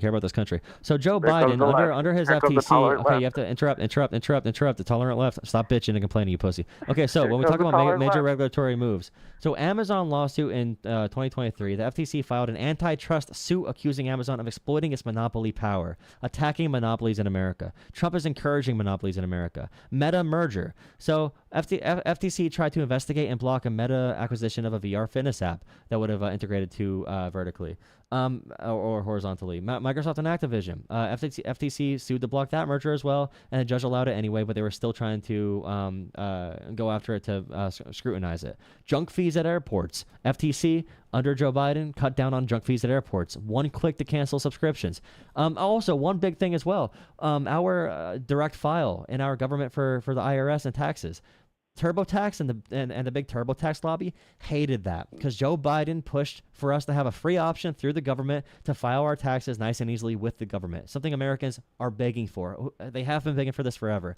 TurboTax paid off Trump. Trump killed direct file. And I have a whole list of things, and Biden tried raising the corporate tax rate. Trump is cutting it even more. All these things combined, Biden is a million times better on big money and monopoly power than Trump is. But you don't know that because you're a cuck. Okay. You done spurting? Can I respond or hello?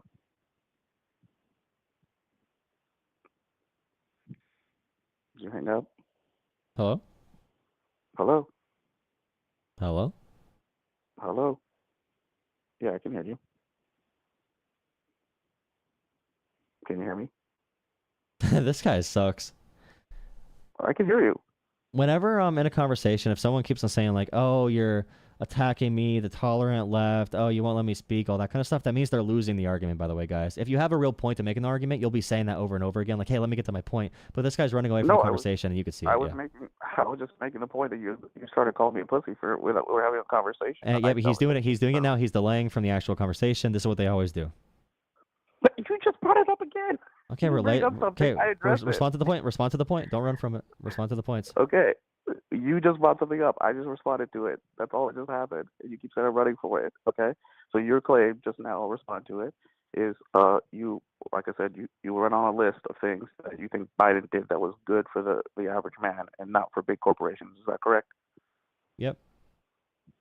Okay, so you think that Biden is not involved with big corporations, it takes big money from big corporations, that he was for the people? No, I don't look at politics in gay narratives. I look at them in terms of what is actually happening. So politicians have different influences for sure. But when it comes to Biden's influences also included people who care about anti-corruption things. Like Lena Khan is super anti-corruption. She's probably even pretty far left, to be honest. Like Gary Gensler and Lena Khan targeting big tech, Wall Street, and private equity is freaking huge. And right now we have Trump, for example, who is cutting regulations on PFAS and forever chemicals and cancer-causing chemicals in American water supplies. It's just. Okay. So what do you want to respond to? The fact that you want to give reasons why? I just want everyone to know you have no response to it. You have to bring up oh, you're saying you're not both tied to corporations. You don't know shit about anything. You're getting demolished right now. You're getting I literally paused talking in 20 minutes. You're getting demolished in this conversation. You look pathetic. I want you to come back later on with actual information. We cut out, and I was trying to say hello. Oh, we cut out. Yeah. We have not been cut out for the past 20 minutes. You are getting demolished right now. Yeah, the part where you were saying hello and I was saying hello. You're getting blown out right now. You're still doing it. You're still avoiding the conversation. Everyone see this? Because everyone watching, you can see this right now. I'm waiting for you. What do you want me to respond. address? He can't respond. He can't respond. You want me to respond to every item you just listed about Joe Biden? Or should we just take it one by one? You need me to hold your hand on how to have a conversation? You can just respond. Yeah, you just spoke for 10 minutes. And I'm trying to. Oh, he's still doing it. He's still doing it. Guys, put a timer on. He's still avoiding answering. He's still avoiding the conversation. Answering what? Tell me the question. Give me. Respond. It's a conversation. Oh, apparently now you're brain dead and don't know how to talk. Okay. Yeah, I don't know what you want me to respond to. Okay, so let me now. Yeah. Okay. Yeah. So once again, my personal opinion is that yes, we are overregulated. So you do need to do some deregulation in some fields. So for me, when Biden was president, I thought the state of the economy was really bad. Prices were too high. A lot of that to me had to do with the fuel production. And obviously we came out of COVID and people weren't spending a lot of money on fuel. Fuel was cheap. And then we started traveling again. So fuel got expensive. And that was one of the reasons that food and everything got kind of more expensive under Biden's watch. But the economy was not great. And so I think that Trump came in and he's done some deregulations, which you kind of were talking about, some deregulation issues. And so not all deregulation on corporations is bad. Are you saying oil production was bad under Biden really quick? I'm saying that he put more regulations, even though they had more leases up for oil companies. They didn't want to drill because they were regulations. Wait, I'm sorry, but do you know that Biden had more oil production than Trump did? Yeah, as I'm saying, but they also had heavy regulations on the oil companies as well. I'm curious though. They had the contracts, but the oil companies weren't taking the contracts because they didn't want to drill. No. I'm talking about total crude oil production. I'll put it on the screen right now. Crude oil. You are getting blown out in this conversation. Holy shit. Overall crude oil production over the last few presidencies. So you can see that Biden's peak in 2023 was above Trump's peak in 2019. And Biden overall produced more oil in his presidency than Trump. And this is included with our all-time high energy independence under Biden, because green energy got introduced at a higher level as well. We had the most energy production in American history, basically, under Biden. The raise in the raise in the food and inflation during Biden had nothing. Oh yeah, to do retreat with to another. prices. Okay, so let's first off, Biden produced more oil than Trump. So you know that. I'm just saying, you know that. What's that? Biden produced more oil than Trump. You said there were too many regulations on oil, and they weren't taking contracts. So you're wrong about that point, right? Okay, so that's what I'm trying to make. You're wrong about that point. You're wrong about that point. I have never dominated someone in a conversation like this. I hope you know you should. I'm bad at conversations too. I'm bad at this. I'm bad at this. I'm bad at this. I'm bad at these debates too. But you are pathetic at it. So okay, so you said, for example, so like we have contracts. You can say running. You can say running. We have federal contracts. You said they weren't taking contracts because of overregulation. I want to finish your point really quick. So you're wrong about that point about the. Okay, good. Okay. Thank you. So once again, the reason for Biden's high inflation and cost of goods and foods, you're saying had nothing to do with the price of oil? It had more to do with overall supply chain. So one big spending package we had under Biden was to help open up our ports and to bring back the supply chain movement. So that was one big issue. Inflation overall did carry through the entire globe, but America had better inflation, lower gas prices than any other comparable country globally. We were the best economy in the world. Why were groceries so expensive during Biden? It was post-COVID. You want to check? So why was that? Just because we had COVID, these things are expensive? Yeah. Why were they more expensive in Europe because of Biden? What? Oh, you're not answering my question. Now who's running? Now who's getting dominated? What? So once again, why don't you look up grocery prices? I just had a clarifying question. Okay. Why don't you look up grocery prices under Trump, first term, and then Biden? Trump also in this last year. Yeah, we know that COVID. Trump was pre-COVID. I'm saying that post-COVID, so you're America saying oil post-COVID. Prices, you're saying we were making so much oil under Biden that we were flush in oil, producing so much. I'm just trying to understand, in my simple understanding of economics, when you have such oil, one of the highest prices of getting food out is gasoline. And so how was food prices so high if gasoline was so cheap? Let me see. I'll find what % of food prices gasoline is. God, you just got, oh, look at you. Yeah, Google it up. What? No, I'm looking up what % of food costs are gasoline. What % of food costs are who's gasoline. Getting dominated? Who's getting dominated? I don't think you know how conversations work. Are you autistic by chance? Okay, you want to move on now? No, I'm looking up how much it would cost for like a gasoline. You just realize how dumb your argument is about Biden's. No. So like if we have 20% inflation, okay, calm down. When we have 20, I'm looking up information about the conversation we're having. So like before, for example, just wait a second. Before the conversation was, I was talking about like Biden being better on big money, and I gave you a list of reasons, and then you were silent for about like 20 minutes. Okay, that's why I said you're running from it. You would not answer it. You were saying hi. We were talking, but okay. Now, when it comes to gasoline and diesel, they account for 4 or 5% of the final retail food price. It's a very small percentage of the overall food price. Supply chains had a much bigger impact. So labor is like 38%, packaging is 8%, farm production 15%. Then there's a bunch of other different influences for transportation and logistics. The big issue for COVID initially was the supply chain. Then the Ukraine war had a lot of shakeups for the gas prices. Then we had Israel, October 7th happen. That was a huge global disruption as well. So we had a lot of things happen during that process. So my big thing about the presidents and Biden is I compare America under Biden versus other countries globally, because it doesn't make sense to compare like after COVID Biden to pre-COVID Trump, obviously. So when America has better prices, lower gas prices than Europe, when America is doing better on every metric than Europe and other comparable countries, I would say that's a pretty good, indicator that America was handled pretty well under that time frame. Okay, I don't disagree with that. I didn't say we weren't. But like the thing about the cancerous chemicals that Trump is removing regulations on, that's something we definitely need regulated. Do you agree? I'm not familiar with that issue, but if I'm not for cancerous chemicals inside of our products. If anything, I would imagine, one of the reasons he brought in Kennedy was to, start getting this shit out of our stuff.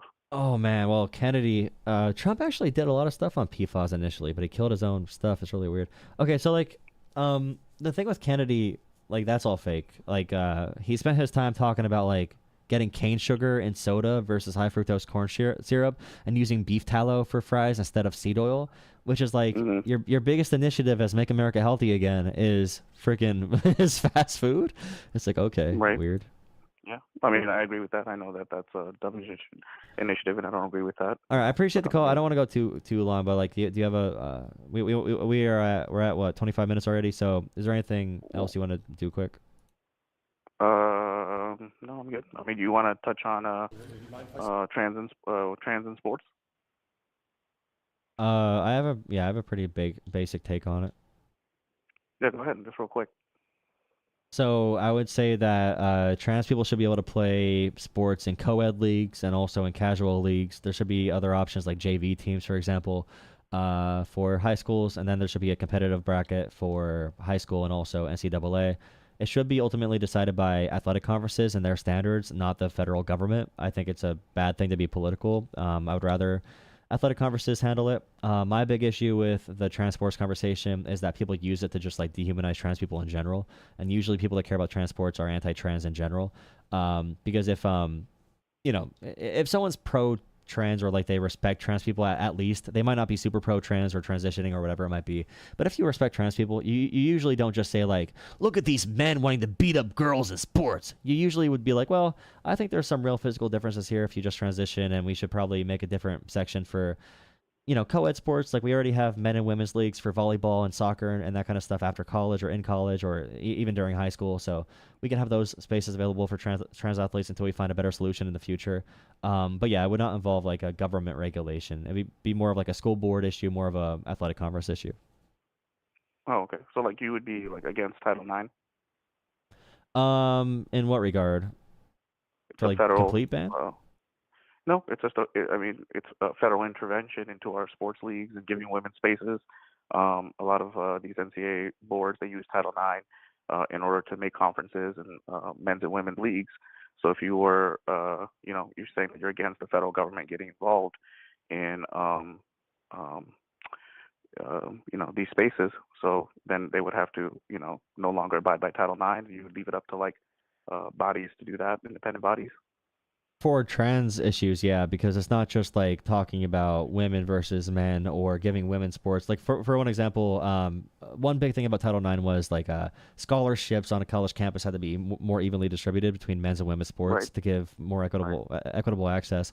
But now we're talking about someone who is transitioning from male to female, so those categories would still be alive with Title IX, and that was probably. The federal government does have a role, correct? Not in the trans conversation, because the trans conversation is a much more complex thing that Title IX was not made for. So if you want to make a standard at some point, like right now, before we have more information, I'd rather it be done at a localized setting, especially with who's in charge right now. I can envision in the future there being some guidance. I just don't think we have all the information we need for that. And there's not enough people in general to make it a federal issue. There's no reason the federal government should make a policy about 10 people in college sports. That should probably be done on a conference basis. Or the Olympics, whatever they decide. Now, if for example, let's say we had freaking, I don't know, a million trans athletes, okay, and it was a huge issue, then we would probably have more intervention there. I need to look up more Title IX stuff to see how they've approached trans issues. But I'll definitely, if you want to call in again sometime, we could have a further conversation on that if you want. Sure, sounds good. All right, man. I appreciate the call. Wait, really quick though. What do you think about my overall take on it, on what the rules could be, like my ideal? It's all right. I mean, I think it's a little soft. I think we're kind of far along in human biology to know the difference in biological and physical difference between men and women, and know that there's, once again, obviously, like, there's sports where men and women can compete together. I think you don't have to be anti-trans or hate trans. You have to have little girls. And even though there may be 10 people who compete in this field that you claim, I think it's a little bit more than that from what I've heard. There's been like 900 medals taken away from females. At the end of the day, I meant for NCAA has 10, I believe. Yeah, sure, NCAA, but I'm just talking about in general. And once again, just because one topic, if affects one person, there's a ripple effect that affects many people down the road. Which, just because one person got pushed off a podium that kind of creates a ripple effect with more than one people. We're pretty far along in evolution to understand the biological difference between men and women, and Well, I think you can respect trans people and understand that we have to keep those women's sports separate. Because so like, do you think there should be a law? Do you think that there should be a law for intersex people? So like, if someone's intersex, they have really high testosterone levels, much higher than is usually in a woman, and they have really good athletic abilities. Should they be banned from women's sports, even if they're not trans? I mean, even intersex people are assigned a gender at birth. So whatever gender they were assigned at birth, that's that I would be fine with them competing at that. Just because they're intersex, they usually show one characteristics more than the other, and that's usually their assignment at birth. And so that's what I would be comfortable with them competing in. But I think it's a cop out a little bit to say that like, oh, it's a small issue. It's not. I get that it doesn't affect a lot of people personally, but it also sets a tone for what we're able to accept in government and what a certain like maybe party or people believe. But the conversation is usually about like West Virginia, for example, passing an anti-trans sports law when there's 0 trans people in the state. That seems like huge government interference for a relatively new topic. And the reason they make a big conference out of it is because they want to demonize trans people in general. And like, if you don't think, I don't agree. I think anyone demonizing trans people is a huge problem, and I would be strongly against that. Okay. So are you pro like using pronouns and shit if someone requests a pronoun or whatever? Of course, I'm not going to be disrespectful to anybody. If somebody, I have a relative who's transgender, and they fully transitioned, and we respect them. They went from a brother to a sister, and we fully agree with that. And as a transgender person, they also agree that trans people should be. So a lot of people think that this is actually hurting trans issues, and it's pushing people away from it, when mostly they just want to live their lives and be accepted. And what happens is you put a spotlight and you have people who are dominating women, and it makes trans people look bad, and it's actually hurting the cause as opposed to helping it. And so it's actually backfiring on the community. I would say like the big concern is, again, most people who complain about this are just anti-trans in general. Like the vast majority. It's my same opinion on immigration. If you think immigration and trans issues are your top 2 things, you probably have some type of bias somewhere.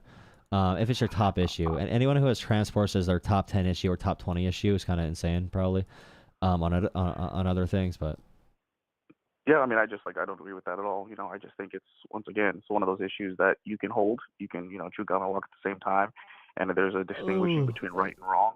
It's just like, and here's a big thing too, like, and before we get off, like, a big topic will be, well, these trans athletes can win a sport, and it's like, well, we don't ever talk about how trans people are like 50 times more likely to get raped by a cop. We just never talk about anything to do with protecting trans people. It's only attacking them, attacking, and Trump dedicated his State of the Union address, like 40% of it, to attacking just trans athletes.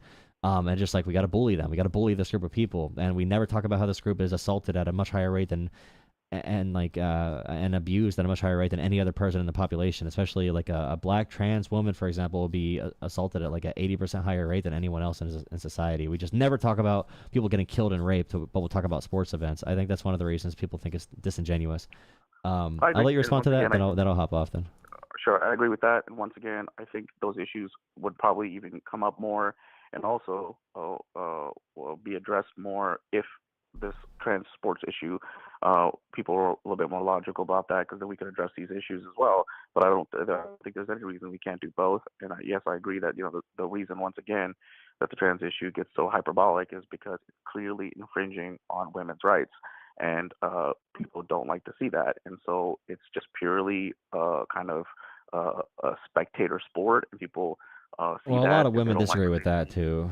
It's a I understand. And so people see that, they don't like what they see, and then the whole conversation, all the gas gets eaten up by people. I think about that if people actually knew trans people, they would have a much different opinion on a lot of this stuff. I can't even have this conversation because, again, you might be like pro-trans personally and be like, well, the sport's got to change. But 95% of the people bringing this topic up are want trans people to die in the street. I don't know. I mean, I think maybe in the politics world that you roll in, that might be true. But I just think in modern America, people can be against No, I'm talking about people who bring this up ad nauseum. They bring it up all the time as their number one issue in life. Like, those people are not being good faith in their criticisms at all. Like, they just hate trans people.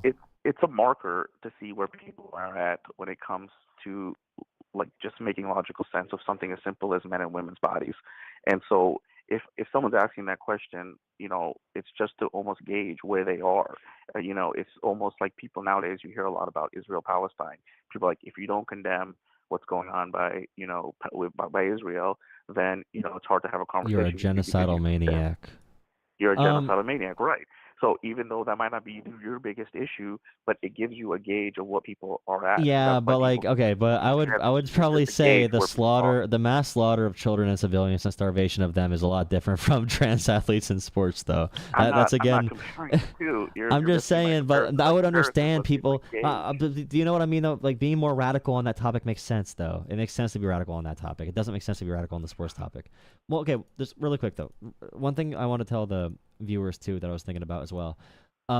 People call in and I talk to them about like trans stuff, and someone was really anti-trans, but they're like, well, if someone presents as a woman and they prefer a name of a woman and they want to be called the pronouns of a woman, I'm not going to disrespect them. I mean, I know they're actually a man and they're never going to be a real woman. And it's like, I just wish people would understand, and I can't tell if it comes from a good place, because it's like trans people, they know when they're like, you were born male, they fucking know, they know that, obviously that's what trans means. That's why it's called trans. But they keep on just saying, oh, you're actually a man, you're actually a man, you're actually a man. You're just forcefully bringing up trauma for someone for no freaking reason. It's like, yeah, no shit, Sherlock. It's called trans for a reason. Like we know they're trans, and someone bringing that shit up, it's just like, holy shit. That's just a pushback to the extreme trans lobby who goes around saying the trans lobby. Oh my god. You know, I'm just saying that hyperbolically. I know there's no trans lobby. What I mean by hard. I don't know. Every trans person I ever met in my life would agree with my point on this. I do not know any that would be like, we are literally actually 100% this. We are 100% that. They say we are 100% woman, and on the internet, yeah. On the internet, okay. Yeah. But in real life, I've never met these people in real life. You can find 5 people. But the right wing does that all the time. If I wanted to say that you're a neo-Nazi because Donald Trump, never mind. I don't want to get into it. All right, have a good night, man. I gotta go to bed. We're gonna keep going forever. All right, see you.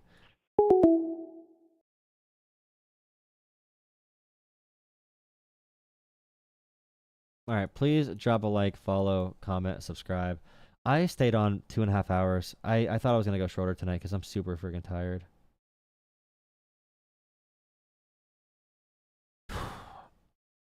Thank you for all the support. Again, if you have any donations, if you're who's new, I like asking who's new. Who's new to the stream? If you want to donate to Jola Politics for the Jola Studio, please consider donating to Jola Politics and Cash App, PayPal, or Venmo. I might also need an Invisalign to fix my bottom teeth. It's one reason I have extreme jaw pain. Invisalign is expensive, but I need $500 for a down payment. But like, it hinders my ability to make content because my jaw locks up all the time. Because my jaw is always tired from being moved around. I have an active jaw. I have a real active jaw. You know what I mean?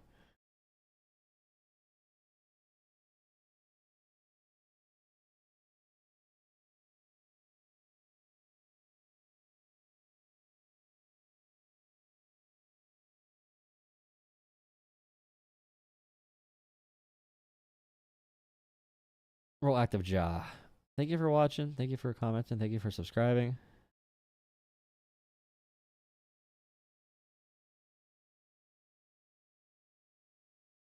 Appreciate it. Follow me on TikTok, Jola Politics on TikTok. Member for 6 months. If you ever wanted me to come on stream, HRT is a minor. Clear up lies. That seems like a Discord thing. I don't want to put too much out there about, I don't know. Probably, I think that'd be a good workshop thing in the Discord. Thank you for saying that. I think it'd be good to do in the Discord, like talk about that and then see about it, like see, or at least to inform me, you know. Thank you, I appreciate it. So I can know some of the lies about it. That'd be really cool. Thank you. 6 months. Oh, it's been 6 months. That's crazy. I was thinking about it, guys. Gotta go. Thank you for the stream. Thank you for the follows and stuff. I was looking at my channel, and when I started my channel again, let me look at my social blade really quick before I get off. New What? donation from Go to Bed. Go to bed. $10. What that jaw do? Thank you.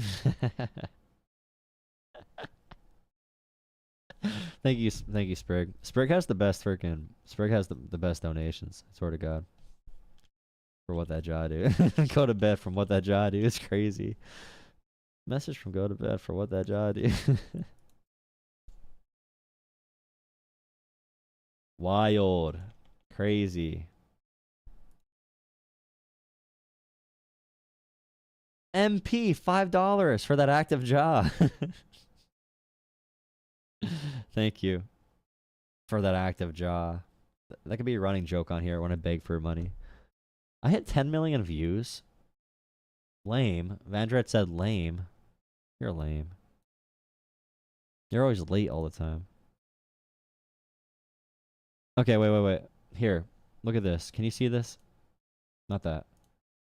Geopolitics. So 10 million views. Those are fake though. Those are fake views. Those are fake views, dude. They are fake views. Fake freaking views. Because I do YouTube shorts. They're not real views. But the big thing I was gonna say is I must have not been streaming for these few days. I didn't even realize that. I thought I was. I really thought I was streaming these days. Was I not? Or did I just come back this? No, that's when I took the time off. I came back just a few days ago. Crap. So can you see this? I started my channel up again in October. Wait, where are we right now? October. Okay, yeah. I started my channel in October of 2025 again, around there.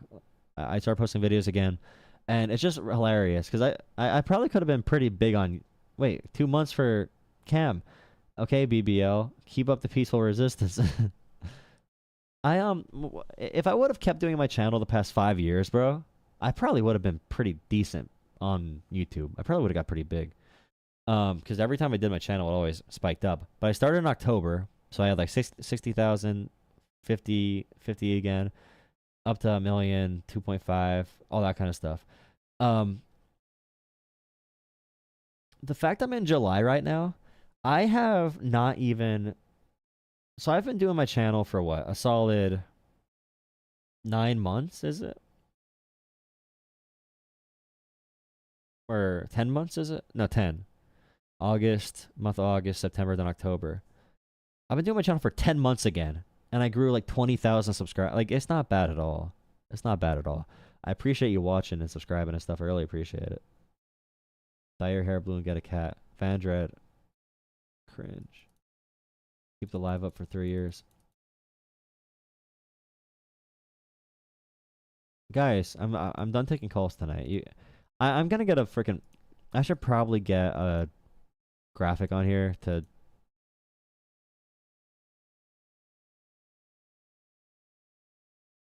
I should wait, what the hell?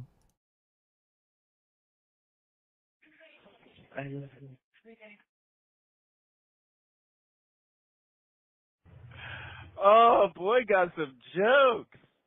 Hey, Smalls, we should talk, bro. Give me a call back. Let's do this.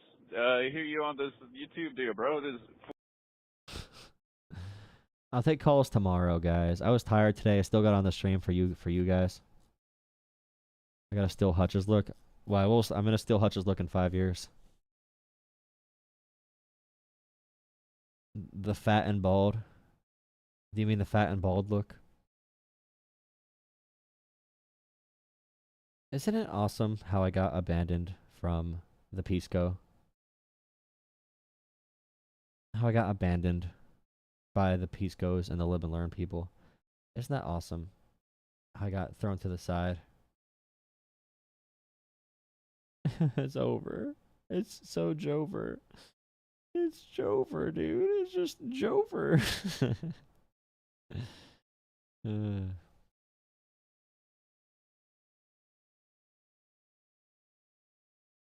Pisco abandoned everyone. He's been getting attacked on all sides. No, Pisco would not respond to me for 4 months at a time. And then he kept me up for 3 nights without answering. And he still talks about me. Well, whenever he wants to make amends, not really make amends, it's really not an issue, I'll be honest. I just can't If you message on Pisco's stream, if he messages me again, just say, I can't handle the emotional turmoil of waiting for someone for 4 months to respond. And then we start a show, and then he doesn't answer the whole night I'm up waiting for him. And then the next day he says we're gonna get together and figure out how to do the technology part behind it, the software part of the call-in show. And then he doesn't respond for another day. And then he doesn't respond another day. And then I'm up waiting for him again, and he doesn't respond again. And then and then I'm on a work trip. He says, "Hey, I could do it now." And it's like, "Well, I'm on a work trip now." And then he just doesn't respond again. I just can't do that. It's painful. It's painful. I do want to go on their podcast eventually. I know a lot of stuff's going on. They've had no guests the past few times. I'm just gonna, just gotta keep on grinding, bro. My YouTube videos I'm posting again are gonna do decent again, hopefully. So, all right, guys, have a good night. Thank you for watching. Subscribe, donate. Thank you, MP. Thank you, Sprig. Thank you, Suri. Thank you, everyone that donated. Thank you so much. Call into his show. Call into whose show?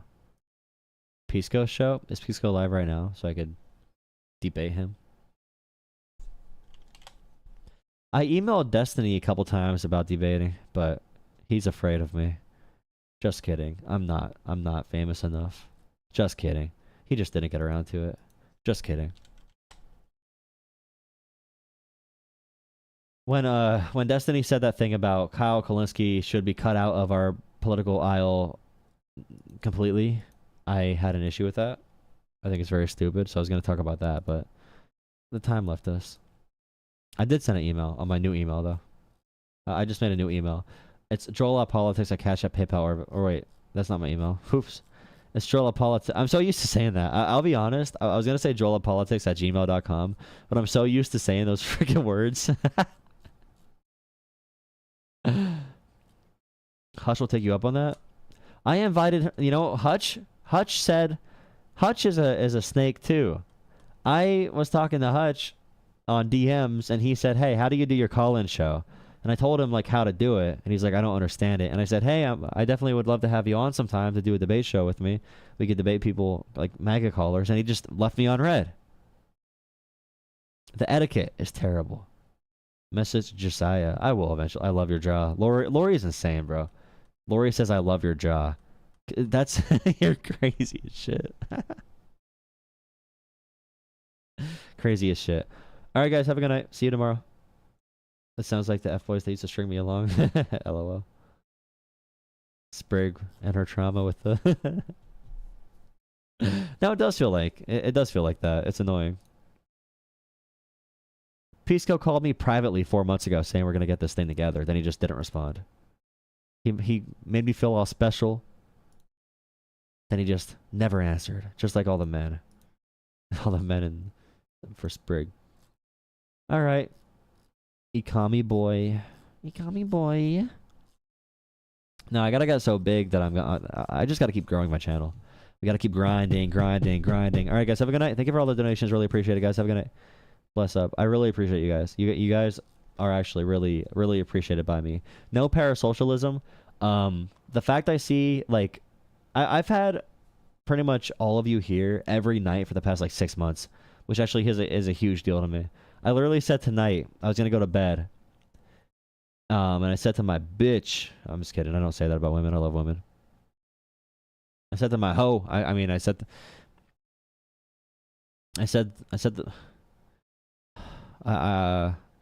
to the dishwasher that, like, I got people who like watching me stream, and I feel bad if I'm not on there. And you guys, and knowing I had your love here, motivated me to stream. All right, guys, have a good night. I gotta go to bed. I'm saying bad things.